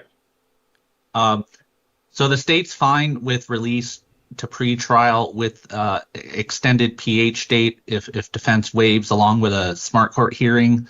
I know pretrial didn't catch any felony cases. I'd imagine when I looked on public access, there is a direct complaint in Pinal County. So I would just caution him, if he doesn't already know about it, to contact Pinal County Superior Court and appear for that matter. I believe it might be an early resolution matter, Judge. I used to practice there and looking at the public access, seeing what it's for. So I'm fine with release. Just I would hate for him to get a warrant there if he's not aware of that matter. Okay, thank you. Attorney for the defendant, No objection. when your client waives time for a timely preliminary hearing. Welcome, Yes. Susan. Okay, sir, I am going to release you with the following conditions. Set this matter for a preliminary hearing on March the 12th at 1:30 p.m. Set this for a smart hearing on February the 4th at 9 a.m. and release you through pretrial services. Smart hearing is where you are talked to about diversion programs to try to have this case dismissed. The county attorney mentioned to you that there are cases pending against you in Pinal County and Florence. You need to contact them to find out about that so you don't end up with a warrant for your arrest. You understand? Yes, sir. All right, good luck to you. You'll be released. Thank you. David used to work in Pinal County Superior There's Court. more. Next on The Price is Wrong. Let's see who's next. Baldy Lex. The judges. Yeah, this guy he lets Hi, he can lets I a have lot. your name, please? There's more. You're here today, sir. I'm Judge Hazel. You're here today on charges of possession of narcotic drugs, possession of dangerous drugs, possession of drug paraphernalia, and misconduct with weapons. Do you understand why you're here today? Yes, sir. State have a position in this matter? Your Honor, the state's requesting a $15,000 bond with pretrial service, given his violent prior felony convictions and the fact that he's on felony probation right now as well locally. Okay. Attorney for the defendant? Yes, he does have, it's a lifelong resident, and he is being supervised by probation. It does not appear that there's a hold at this time. Okay, what I'm going to do is appoint the Office of the Public Defender, set a $5,000 cash secured bond. If it's posted and he is released, then it'll be supervised for pretrial services. Standard release conditions will apply in this case, and again, sir, I'm appointing the Office of the Public Defender to represent you. Your next court date will be February 5th at 1:30 p.m. for a preliminary hearing. Good luck to you, sir. Hey, what did you think about that video, Mal, with the girl with the five dogs? What were your thoughts? I am. Sir, can I have your name, please? Interested in hearing. What's up, Pals Montaño? Sir, you're here today. I'm Judge Hazel. You're here today on a charge of felony shoplifting and possession of drug paraphernalia. Do you understand why you're here today? Yes, sir. The state have a position on this matter? Your Honor, the state's okay with release to pretrial given the lack of criminal history. Attorney for the defendant? No objection. Sir, I'm going to release you and give you a new court date and order you supervised through pretrial services with standard release conditions. including no contact with any victims and not return to the scene of the crime. I'm appointing the Office of the Public Defender to represent you. I'm going to set this matter for a preliminary hearing on February the 18th at 1:30 p.m. in Superior Court. So you are being released through pretrial services. You need to make sure that you make contact with them and you make all future court hearings. Do you understand? Yes, sir. Thank you. Thank you. If anybody wants to see the dog video, it's the top three that are the last three videos that I posted up under my profile. You'll definitely. Did you send that message to them? If you're a dog dog lover, I would recommend for you not to click on that video. That one's an Aho. It's truly disturbing. Don't we have to switch the video? Switch the video. Hey, thank you for the follow, Amanda. Highly appreciate it. Hey, and hey, we gotta go ahead and do one of these because we just hit 100K on the tapping. What? Let me fix the video. Sir, can I have your name in Aho there? Edgar Simple. Sir, you're here today on a charge of possession of dangerous drugs. Do you understand why you're here today? Yes. Does the county attorney wish to be heard on this matter? Yes, Your Honor. The state's okay with his release to pretrial with a smart date and extended PH date as long as defense waives. The state has no objection if he's allowed to return to California. He's got no history at all per pretrial. And Ellen, I'm just letting you know he is somebody I would offer a steps contract to. So I would really hope that he would need to make arrangements to come in person to accept that contract at his steps hearing. That's what I was thinking, Elizabeth. He's like this, like, oh. Attorney for defendant? Yes, we'd ask for his release and a smart hearing or steps hearing. And sir, can you arrange to be here at the next court date?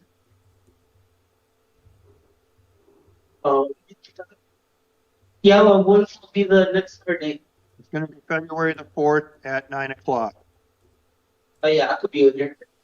And Your Honor, sorry, Judge, if I can explain to him that if you show up, I'm going to give you the diversion and you'll be allowed to complete the requirements back in California. So please show up to your next court date because I'm the prosecutor who screens everybody for the program. So I really want to see you at that next court date.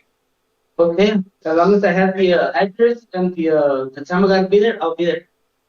You'll get paperwork and make sure you call your lawyer. That information will be on your paperwork as well, okay? Okay. And counsel defendant, do you waive time for a timely preliminary hearing? Yes. Okay, sir, your next court date will be February the 4th for the smart hearing, March the 12th for your preliminary hearing. You are being released under the supervision of prosecutor explained that you need to make your future court hearings or a warrant to let you for your arrest, and you'll lose the opportunity to get your case dismissed through a diversion program. Good luck to you, sir. Thank you. Hey, can you guys do me a favor? If you guys check out that dog video, all right, sir, you're back with us just because I needed to clarify your warrant amounts. Yes, sir. Yes, sir. Hey, good morning. Good morning, lives. Thank you. Welcome. Hey, if anybody sees that dog video, if you guys could share it or repost. My understanding, Judge, like the clerk probably tipped you off to, is he should have been seen on a total of 5 different felony matters. Yes. Under my profile. So let's just work our way through them then, just to make sure. I know I talked about some of them, but I did it very quickly, so let's just go through them. He has a fugitive warrant case, obviously the thing out of Florida. I'm setting that for a hearing on, that's a no bond hearing or a fugitive hearing on the 30th at 2:30 p.m. January the 30th. Pima County. He has a new interim complaint for escape. Oh. I set that bond in the amount of $5,000 with a preliminary hearing date of February the 5th at 1:30 p.m. The standard conditions. He has a new income complaint for drug charges. I set that bond in the amount of $5,000. He has 2 Superior Court warrants.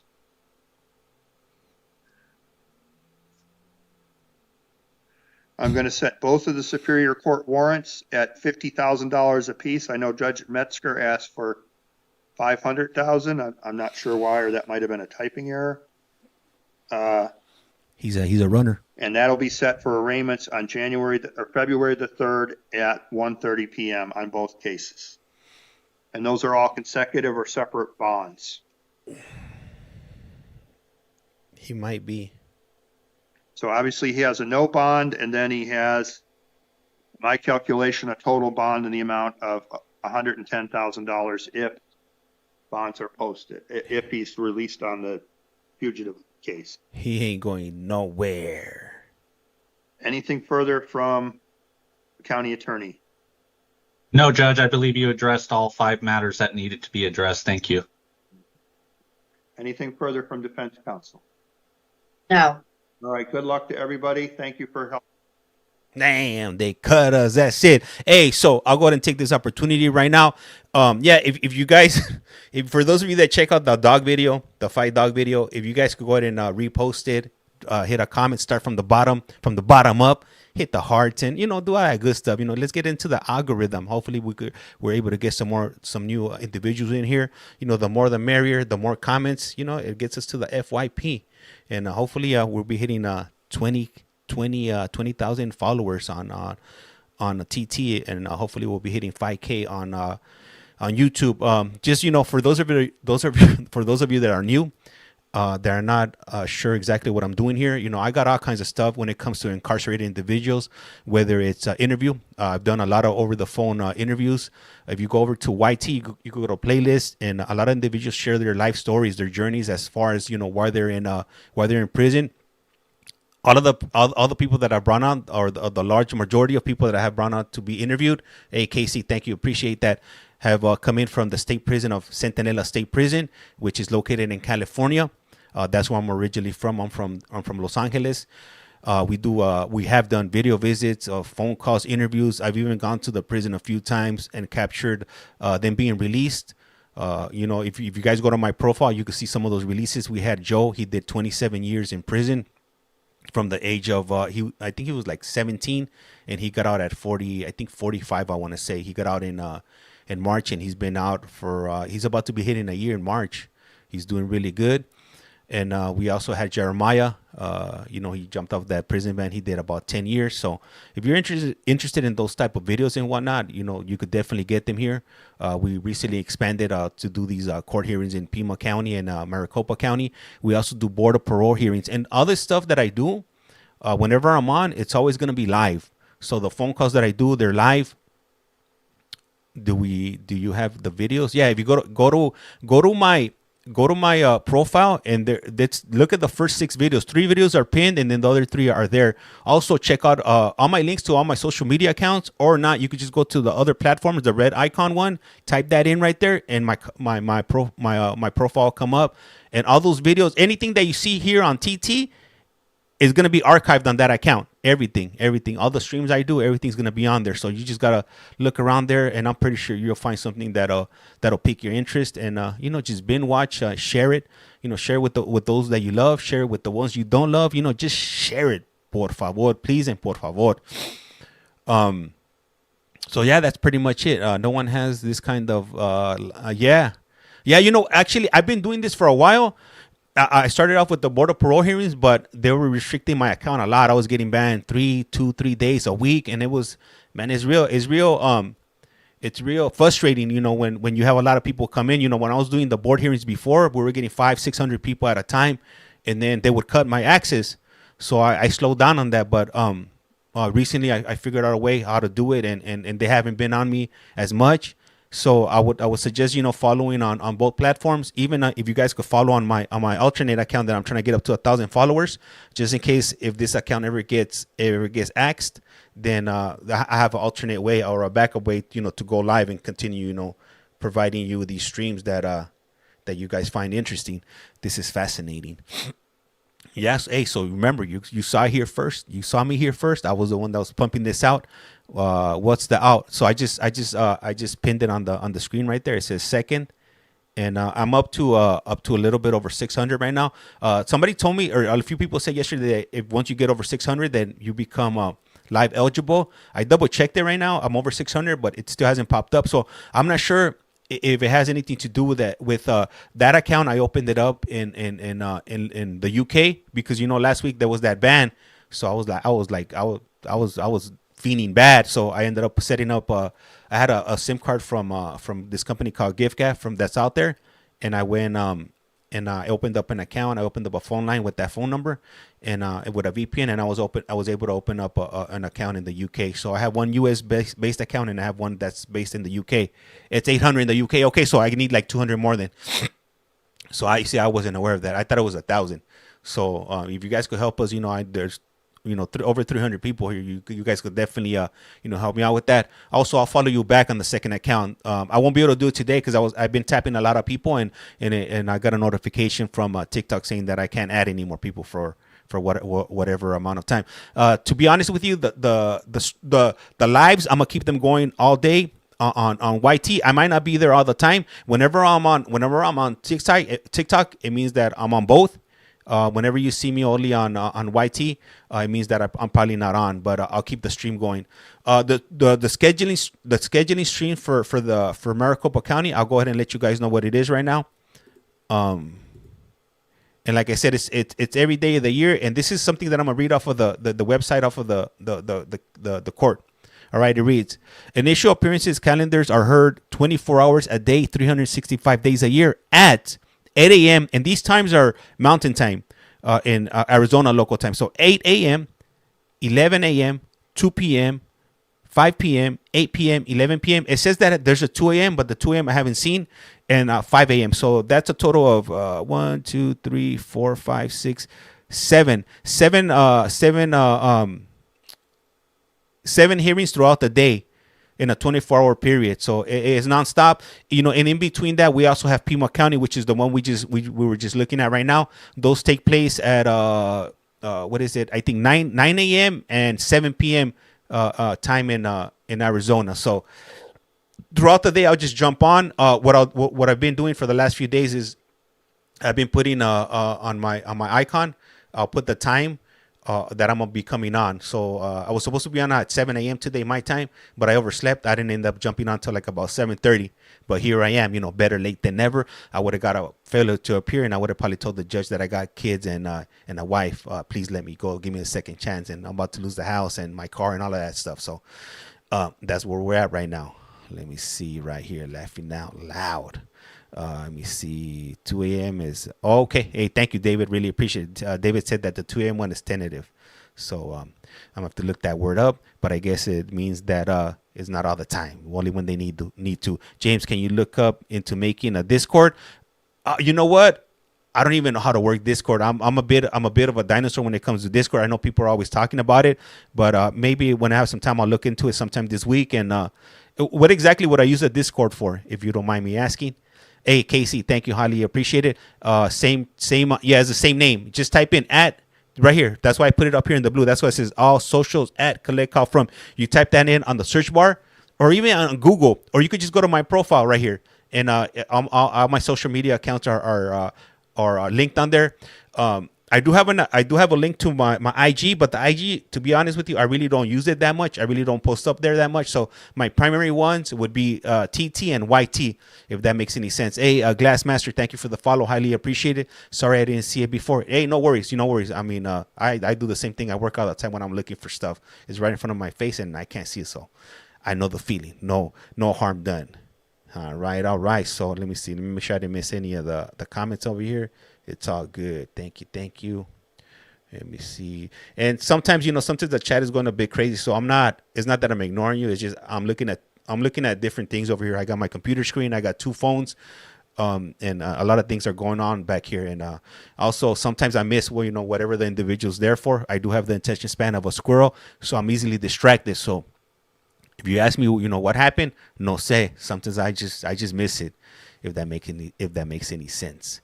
Anyhow, I'm gonna go ahead and take a little break right now. I'll be back. In a bit. I'm gonna leave the YT stream running because we do have a court starting up right now in Maricopa County, in 15 minutes. I'm gonna check what's going on right here in my household. I might be back. If my daughter's still sleeping, I'll be back. I'm gonna double check with my wife because we did have a party last night, and I probably got to do some cleanup. If not, then I'm probably gonna be gone, and not in the good way.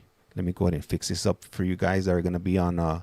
If you guys want to jump over from TT to YT to continue watching, you're more than welcome. Let me switch this up right now. Let me see here. Let me exit this here. And let's go.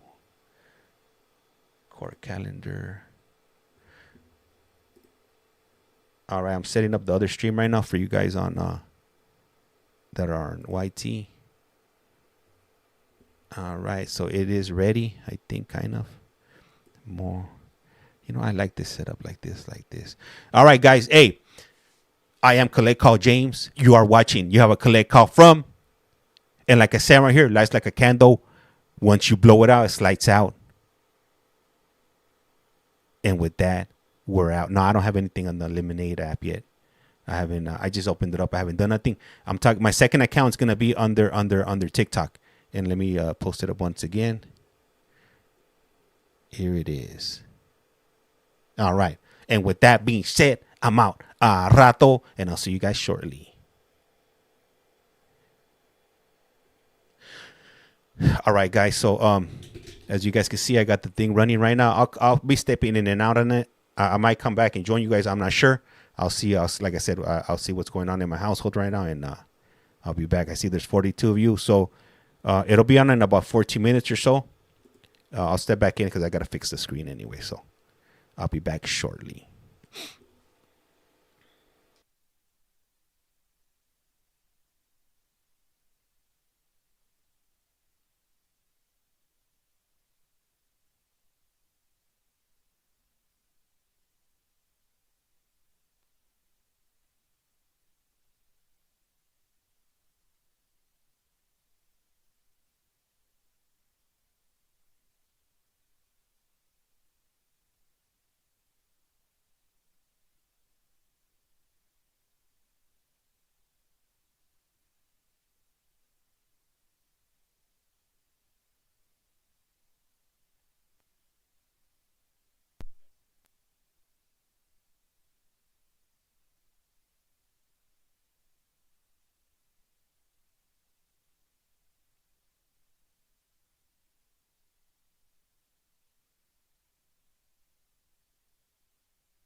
All right, and welcome to a new episode of You Have a Collect Call From. So right now we're just waiting for them to start up. They should be coming up in the next few moments. So once they do, I'll go ahead and adjust the screen. And here I am. Oh, kind of dark. Gotta turn on my light. How's everybody doing today? Hey, David, gracias. Highly appreciated. Thank you for adding. Let me see.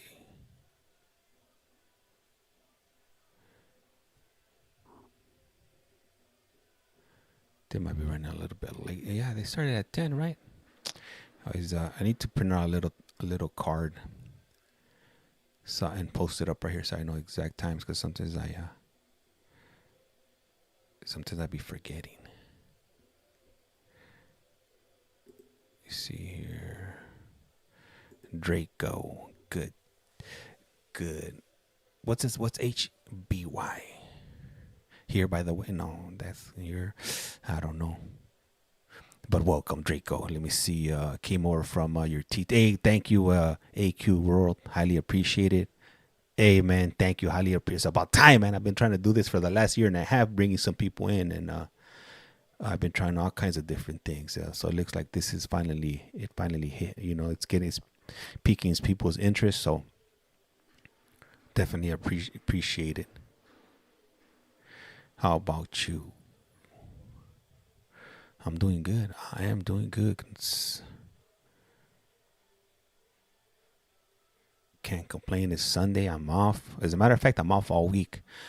Just to give you guys a heads up, let me see. I'll be streaming for the next few days because I'm off. Cat Juice, I need to change my name. Who's Cat Juice? No say.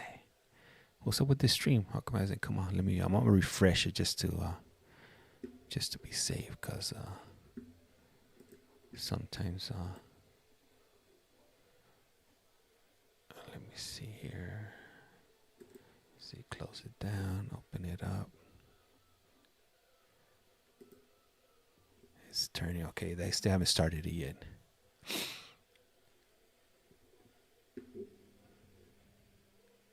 Is there another stream? Yeah, Juan. So right now, that's what it should be starting up now. They might be running a little bit late. I think it starts at 11, and but let me double check right now. Check the website. Yeah, so it's at 11. It's 10 my time. So yeah, it should be starting any moment now. So sometimes they don't start it exactly at the time. You know, maybe they're having technical. There it is. Oh no, that's not it. Let me see. I thought it was coming up. But yeah, so there's one. There it is. We're in the game like EA Sports. I'm Cat Juice. Oh, okay. All right. Thank you for a clarification on that. We're zooming. We're Microsoft teaming in. All right. Oh, okay. Cool. They got the good setup today. I hate when they have it in little boxes. They be messing up the stream. Let me just adjust this really quick, so we'll get the best visuals possible. Okay, we got that. Move this here, like so. Oh, we got the full room today. There we go. Let me cut this off here. And let's make it a little bit bigger. And let me move this up here. Boom. Like so. Like that. So we don't cut off their heads. Let me move myself around over here. You see here.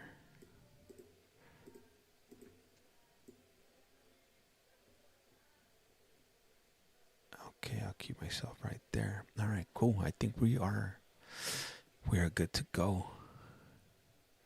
Oh no, maybe I'll move this down to the bottom so we don't cut anybody off.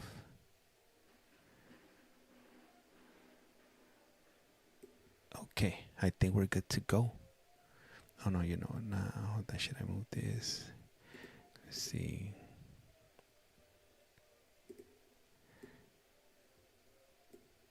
Let me just move some stuff around here.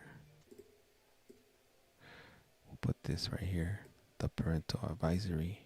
We'll put this right here, like so, just in case there's a. Well, I'll put it here, because sometimes the cops will hang out over here. And where did I put the clock at? Here we go. Let's see. I put this timer up here, so if you guys want to know the time in Arizona, you guys could see it. Okay, I think that's it. We're all good. We're good to go. Never thought getting into listening was even a thing. Yeah, apparently it is. You know what? What I have been listening a lot of for the last few months, it would be the Board of Parole hearings. And those have been streaming, daily for the last few months. And we've gotten a small following off of that, but it seems like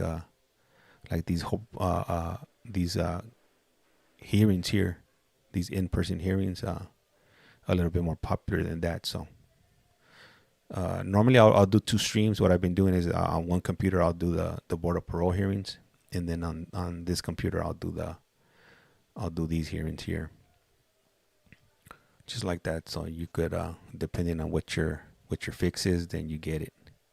We see that would be super cool. Never thought. Yeah. Definitely check out the playlist. I got a numerous playlists on the account there, and I aim to bring a different type of I'm adding my twist to this genre, if there's such a thing. And I find all this interesting. I'm not sure how many of you guys like watching like the First 48 and Dayline NBC and Unsolved Mysteries, America's Most Wanted. I might be going way back. Some of you guys might not know some of those programs, but I grew up on this stuff.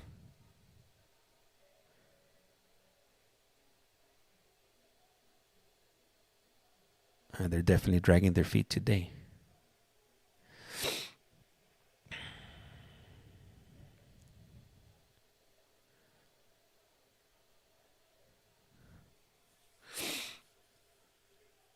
Hey, Michaela, how's it going? Welcome. Everybody, even the lurkers, welcome to you too. Love these shows. So I know a lot of people always come in and they're like, is this real? Is this pre-recorded? On a Saturday? On a Sunday? Amber said, I'm obsessed with those shows. Laughing out loud. It's all I watch. Hey, you know what? You know which one I've been watching? That me and my wife been watching on Netflix. We've been watching this one. It's a new one. It's about murderers. I don't recall the title, the name, but they go into these prisons and they'll interview the individuals that have been convicted, and then they'll go like talk to the cops. They'll talk to the prosecutors. Then they also talk like to the victim's family or people that were part of the case. Get their feedback on what they say, and then they'll go visit the incarcerated individual one more time, and they'll bring them like new facts that what other people are saying, like, hey, you said this, but this other person is saying this now. And then you could kind of like, some of them, you'll see them shut down, like, oh well, I don't know what to say or whatever. But definitely interesting. Juan Gomez, what's the next stream after this? After this one is also gonna be Maricopa County. That'll be like in in about 3 hours. Oh, that sounds interesting. If you can't find out, yeah, I just gotta look at my Netflix stream, and I'll let you know what name it is. So they got the audio on, which is definitely a good thing here. I see there's 40 of you. If you guys could do me one favor, I'm not asking for any donations or anything like that, but what I will ask from you guys is if you guys could hit the thumbs up, that'll definitely get us into the YouTube algorithm. Also leaving some comments on the videos for engagement. Would highly appreciate that. All rise. Court, it is in order. Have a seat.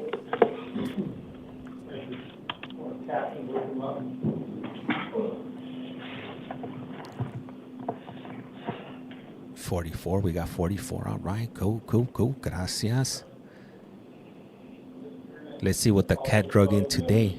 What do you guys think we're going to be getting? DUIs? Well, DVs? All right, good morning. I'm Commissioner Parker. This is the 11 a.m. initial appearance calendar for January 26, 2025. The court's orders for the taking of fingerprints and DNA samples by the Sheriff's Office that were made on the 2 a.m. calendar on the first day of this month will apply to all matters on this calendar as well.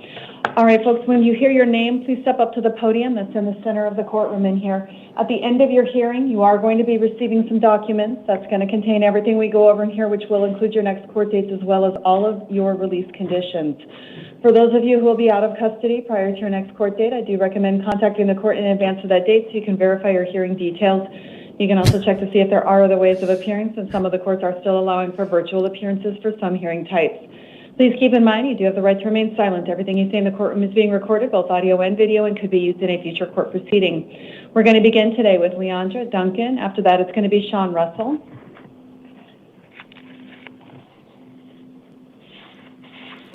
Sean Russell.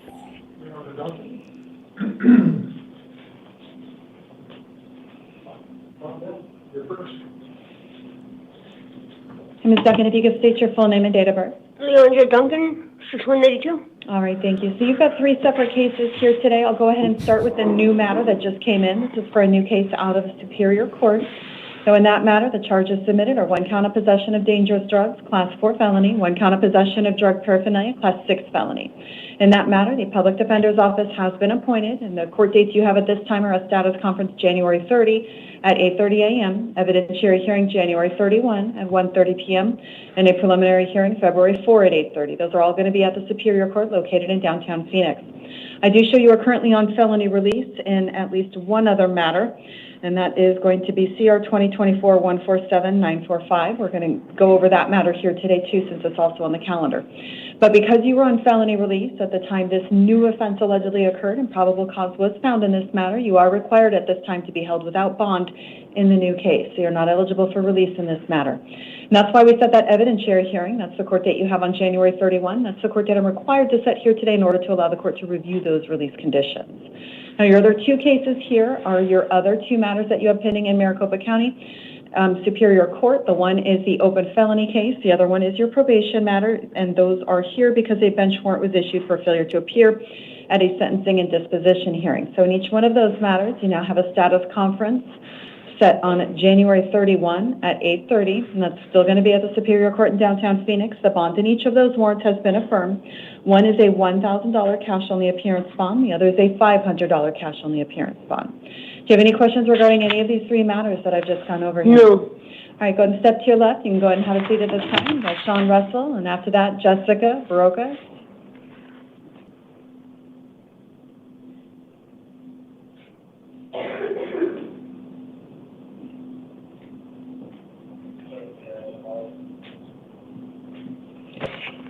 All right, sir, you can state your full name and date of birth. Sean Russell, 11/13/69. All right, thank you, sir. So you have 2 cases here today that we need to review. The first one I'll start with is the new matter that just came in. So this is for a new charge out of Superior Court. It's for 1 count of criminal trespass in the first degree, which is a Class 6 felony. So in that case, the public defender has been appointed. The court dates you have are a status conference January 30 at 8:30 a.m., evidentiary hearing January 31 at 1:30 p.m., and a preliminary hearing February 4 at 8:30. Those are all going to be at the Superior Court located in downtown Phoenix. I do show you are also on felony release in another case. That's in the other matter that we have here on the calendar today that we're about to go over. That's CR 2024-144-091. Since you were on felony release at the time this new offense allegedly occurred and probable cause was found here, you are required pursuant to Arizona law to be held without bond at this time. That means you're not eligible for release for the new charge that came in. And again, that is why we set those evidentiary hearings. That's the court date I'm required to set today pursuant to rule in order to allow the court to review that specific release conditions, the non-bailable status. Your second case you have is going to be that open felony matter. It's here because a bench warrant was issued for failure to appear back in September. So in that case, you now have a status conference January 31, preliminary hearing February 4, so same court dates as the first matter. And in that matter, there is a $500 secured appearance bond. You'll get paperwork on both cases. It's going to have all that information I went over, but do you have any questions regarding anything I just went through? All right, sir, if you want to go and step over to your left, you can go ahead and have a seat at this time. Thank you. All right, Jessica Baroka and Rory Lang up after that.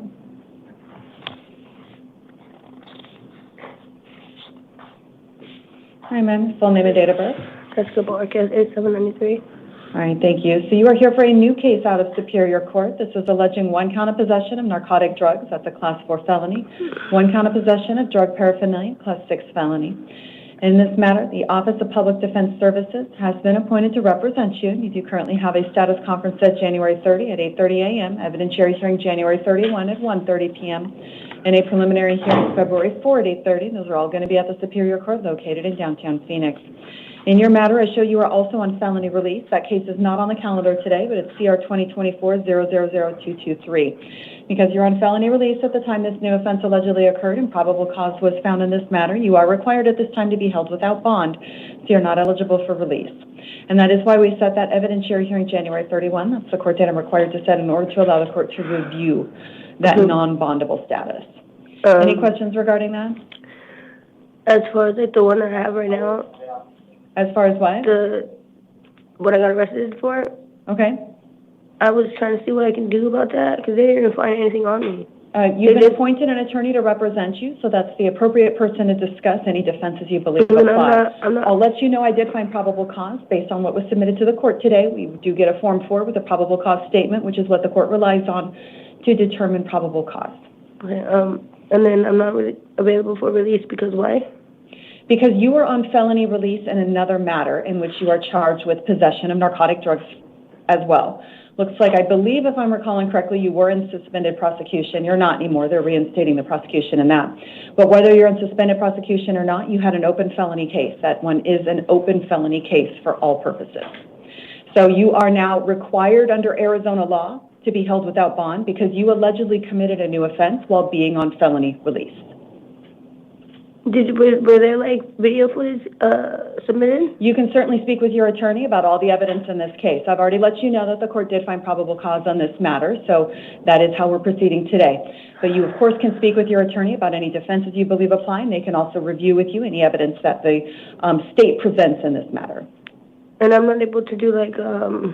You are unable to do anything other than be held without bond today. So I'm here until my court date? Your next court date, your next court date is going to be that court date on January 30th, and you would be here until that time. Okay?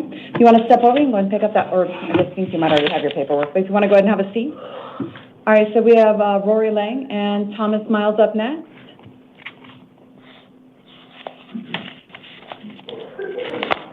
All right, sir, your full name and date of birth.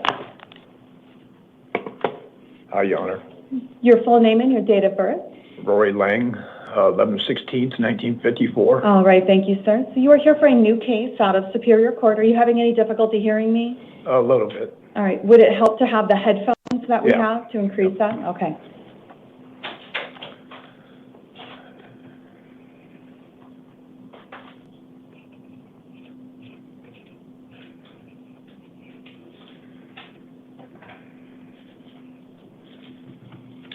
Arrows on. The volume buttons are right there.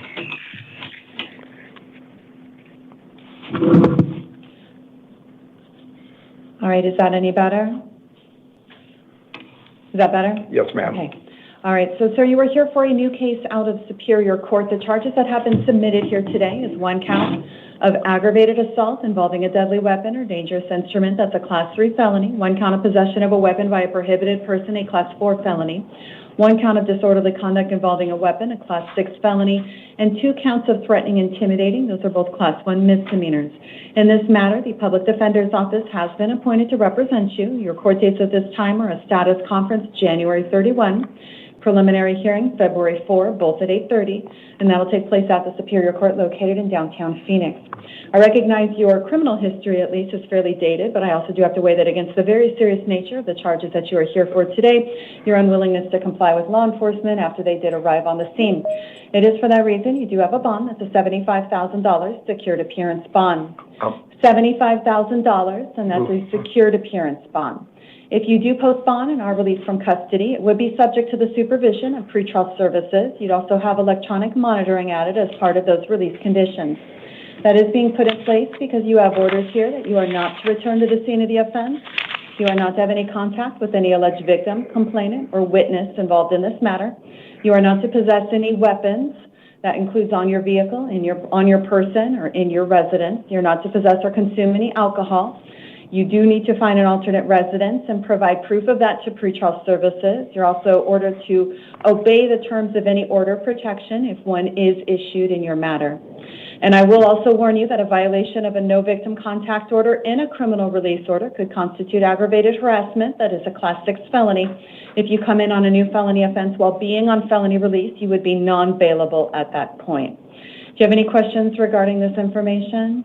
Well, my address is the same address as my girlfriend. You're not permitted to return there. That's my home. I bought You it. are not permitted to return there. I can't go You there have at a all. court order saying you cannot return to that So address. what do I do? You would have to find an alternate residence.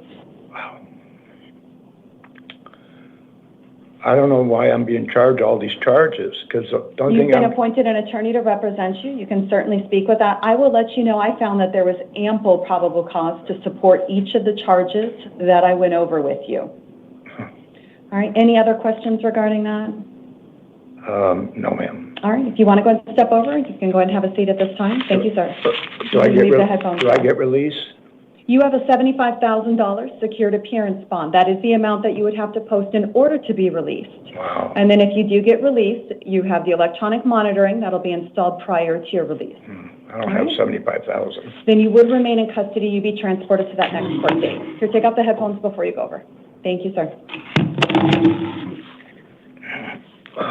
All right, Thomas Miles and Jacob Glasscock is up after that.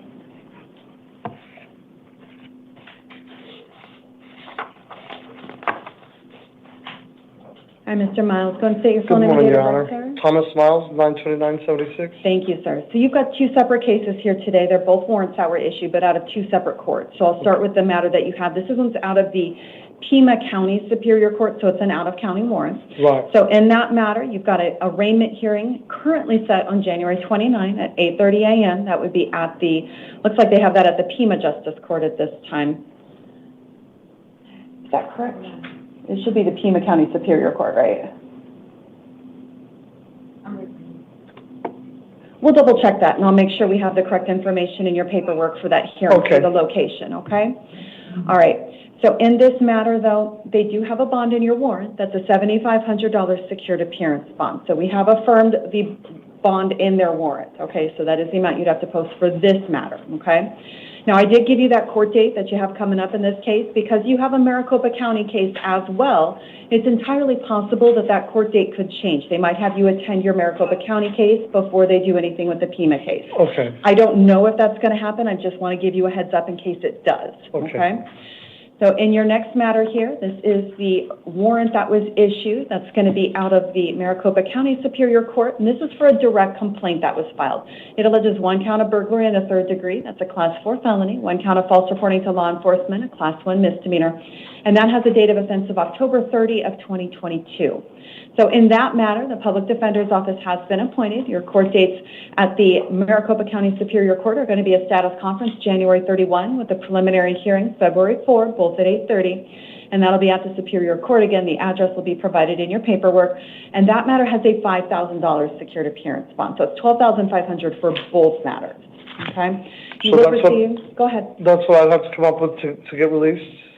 So it's a secured appearance bond. You are able to work with a bail bonding company, but that is the amount that you would have to post to be released, right? Okay. Okay. Did we just, was that Superior Court or was it? It was Superior. Okay. All right. So it was Superior Court, the Pima County Superior Court, which should be reflected in your paperwork. Okay? Okay. All right. Thank you, sir. Thank you so much. All right. So we've got Jacob Glasscock and Verlene Patrick's up next.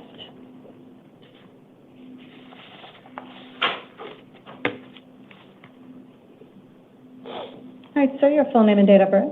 Jacob Glasscock, January 11, 1989. All right, thank you, sir. So you are here for two separate cases today. The first one is the new matter that just came in, and this is for 1 count of possession of dangerous drugs, a Class 4 felony. The public defender has been appointed to represent you. Your court date at this time is going to be a status conference January 31 with a preliminary hearing February 4, both at 8:30. Those will be at the Superior Court in downtown Phoenix. In this matter, you do have a bond. I put a placeholder bond in the amount of $50 here, and I'm putting that in place because you do have a bond in your second case, which is your probation matter. It's here for a Term 1 violation. If you do end up posting bond and you are released from custody, your release terms are going to include the requirement that you contact probation within 24 hours since you are still on probation at this time. Your next case is that probation matter, and again, it's here for the term 1. So in that case, public defender is appointed as well. You have a revocation arraignment hearing February 3rd, and that is going to be at 8:30 a.m., again, at the Superior Court in downtown Phoenix. Your bond in that matter is a $1,500 secured appearance bond. Do you have any questions regarding either of these 2 cases that I've just reviewed here? No, ma'am. All right, if you want to go ahead and step over, you can go ahead and have a seat at this time. Looks like your paperwork is ready to go for you. All right, so we have Ms. Patrick Alexandria Sparrow will be up next.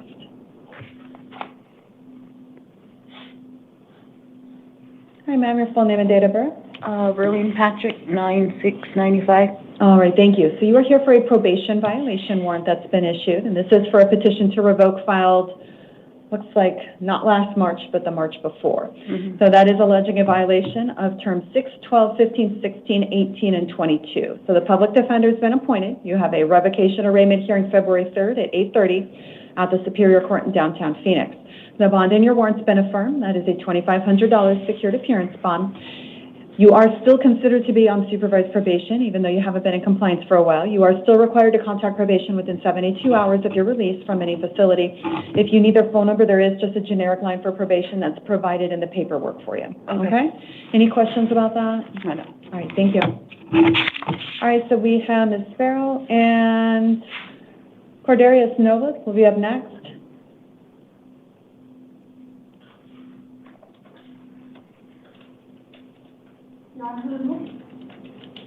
It is Alexandria Sparrow.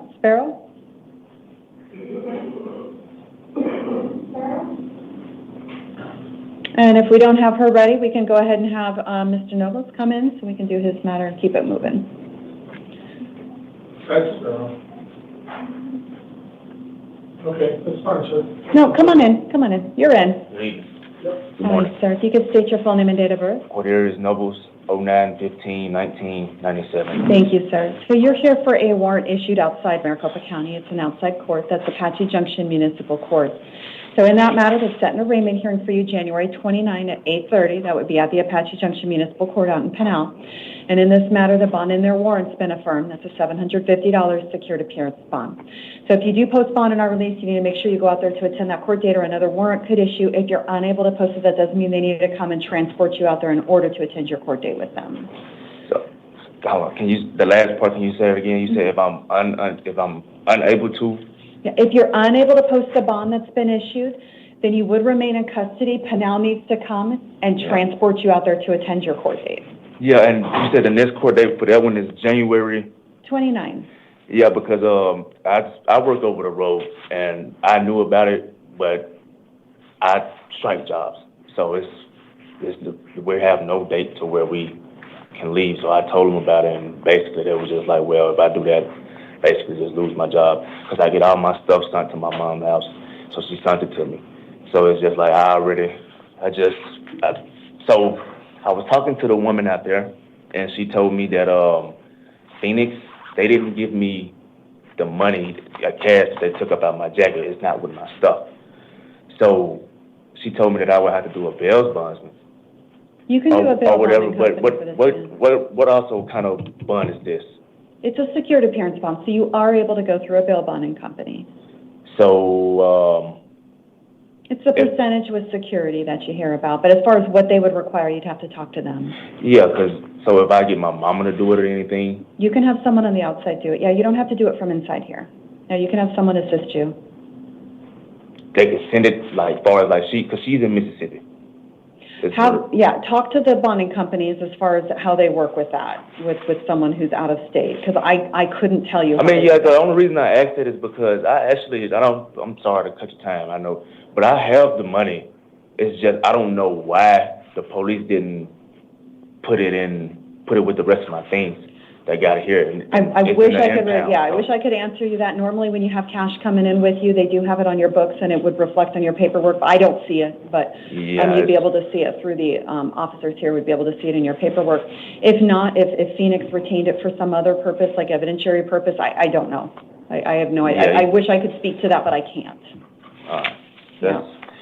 Other than that, thank you. So you said I would have to call the bail bondsman? Yeah, call a bail bonding company, find out about that, especially if you're using someone who might be able to assist you from out of state. Yeah, because right now, I mean, I have the collateral. I guess I have to get in my car. I got to get up out of here today. I go back travel again tomorrow. Right.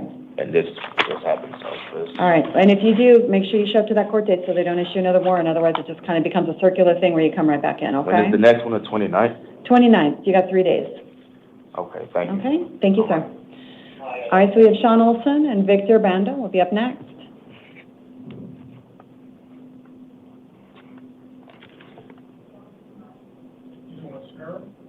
Oh, I'm sorry. Yeah, we did skip her. We can jump back to her.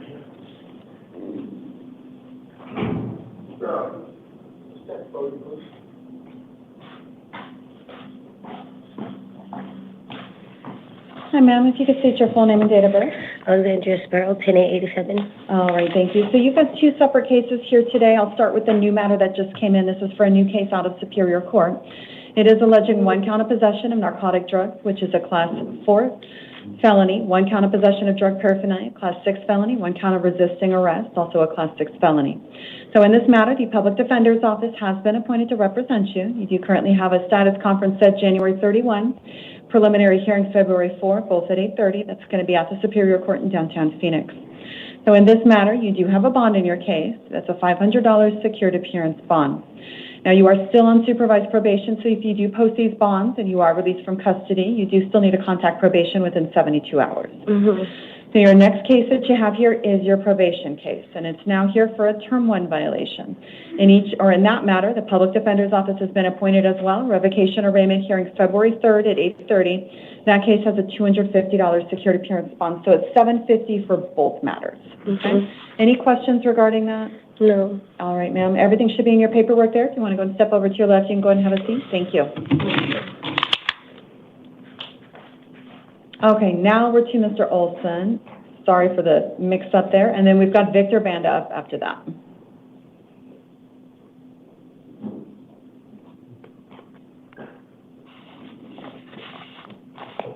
Mr. Olson, go ahead and state your full name and date of birth. Sean Olson, April 23rd, 1981. All right, thank you, sir. We're here for a bench warrant that was issued, which is for failure to appear. That's in CR 2024-156291. Your new court dates in this matter now are a status conference January 31, preliminary hearing February 4, both at 8:30. Those will be at the Superior Court in downtown Phoenix. In this matter, I am going to be affirming the bond in the warrant. That's a $500 secured appearance bond, so that is the amount you'd have to post in order to be released prior to that next court date on January 31. Any questions at this time regarding this matter? No, that's it. All right, if you want to go and step over, you can go ahead and have a seat. Thank you, sir. All right, Victor Banda, and then we've got Heidi Jo Barba up after that.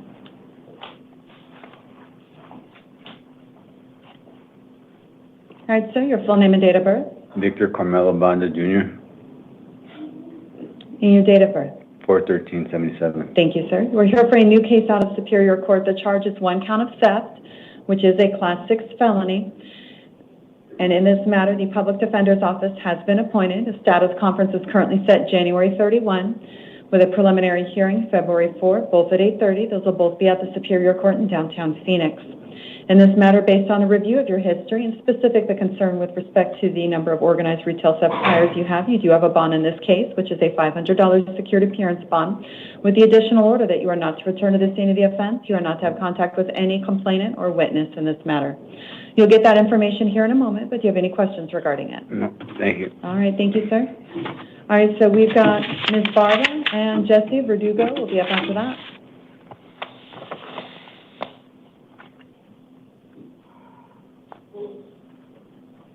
Who did we just call? Ms. Barba, Heidi Jo Barba. Yep, that's you. Come on in. All right, ma'am. Go and state your full name and date of birth. Heidi Jo Barba, 12/22/88. All right, thank you. You are here for a new case out of Superior Court. The charges are 1 count of possession of dangerous drugs and 1 count of possession of narcotic drugs, both Class 4 felonies. 1 count of possession of drug paraphernalia, Class 6 felony. 2 counts of assault, Class 1 misdemeanor. 1 count of shoplifting, also a Class 1 misdemeanor. The Public Defender's Office has been appointed to represent you in this case. Your current court dates are a status conference February 10 with a preliminary hearing February 13, both at 8:30. In this matter, based on a review of your history, I am going to be following the PSA recommendation here. You are being released, but it will be subject to the supervision of pretrial services.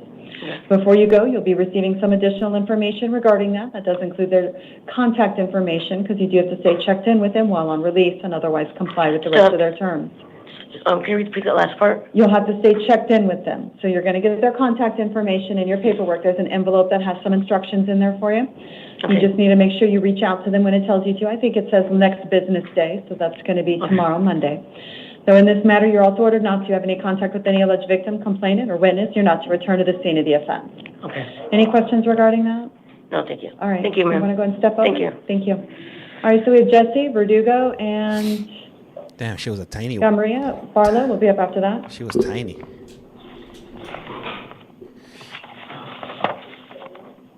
All right, sir, your full name and date of birth. Jesse Verdugo, 12/28/1987. All right, so you are here for a new case out of Superior Court, and this is for one count of theft of a means of transportation. That is a Class 3 felony. In that matter, the Public Defender's Office has been appointed. We do have a status conference set on February 10, preliminary hearing February 13, both at 8:30. That'll be at the Superior Court in downtown Phoenix. So in this matter, I am going to be following the PSA recommendation. You are being released subject to the supervision of pretrial services. So again, you will receive some additional information regarding that process. It'll be included in the paperwork you receive. You do need to stay checked in with pretrial services while on release. Okay. You're also ordered that you are not to return to the scene of the offense. You are not to have any contact whatsoever with the alleged victim or any complainant or witness in this matter.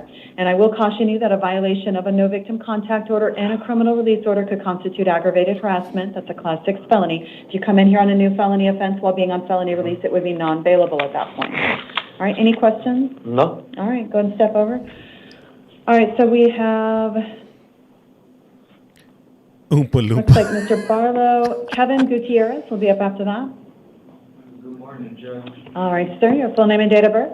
Jeriah Brown, 07/27/2003. All right, thank you, sir. You are here for a new case out of Superior Court. It is alleging one count of discharging a firearm within city limits, which is a Class 6 felony. In this matter, the Legal Defender's Office has been appointed to represent you. Your court dates are a status conference February 10 with a preliminary hearing February 13, both at 8:30. Those will be at the Superior Court located in downtown Phoenix. In this matter, you are being released today, but it will be subject to the supervision of pretrial services, so you'll be receiving their information included in your paperwork. It's going to include their contact information because you do have to stay checked in with them while on release. They'll give you any further instructions that you need. So you're also going to be ordered not to return to the scene of the offense, not to have any contact with any complainant, witness, or co-defendant involved in this matter. You are also ordered not to possess any weapons. So that would mean on your person, in your vehicle, in your residence. They can't be anywhere that you have that access, okay? Any questions regarding that? For the scene that did happen, I did research and it said that for you to go shooting, you have to be in a public area and 500 feet away from residency or roads and stuff. Is that true? Because we looked at No, it doesn't sound like you have a total understanding of the statute, but you can certainly speak with the attorney that's been appointed to represent you in order to discuss that. Perfect. Okay? All right, thank you. All right, so we have Kevin Gutierrez and then Dylan Wilson is going to be up next.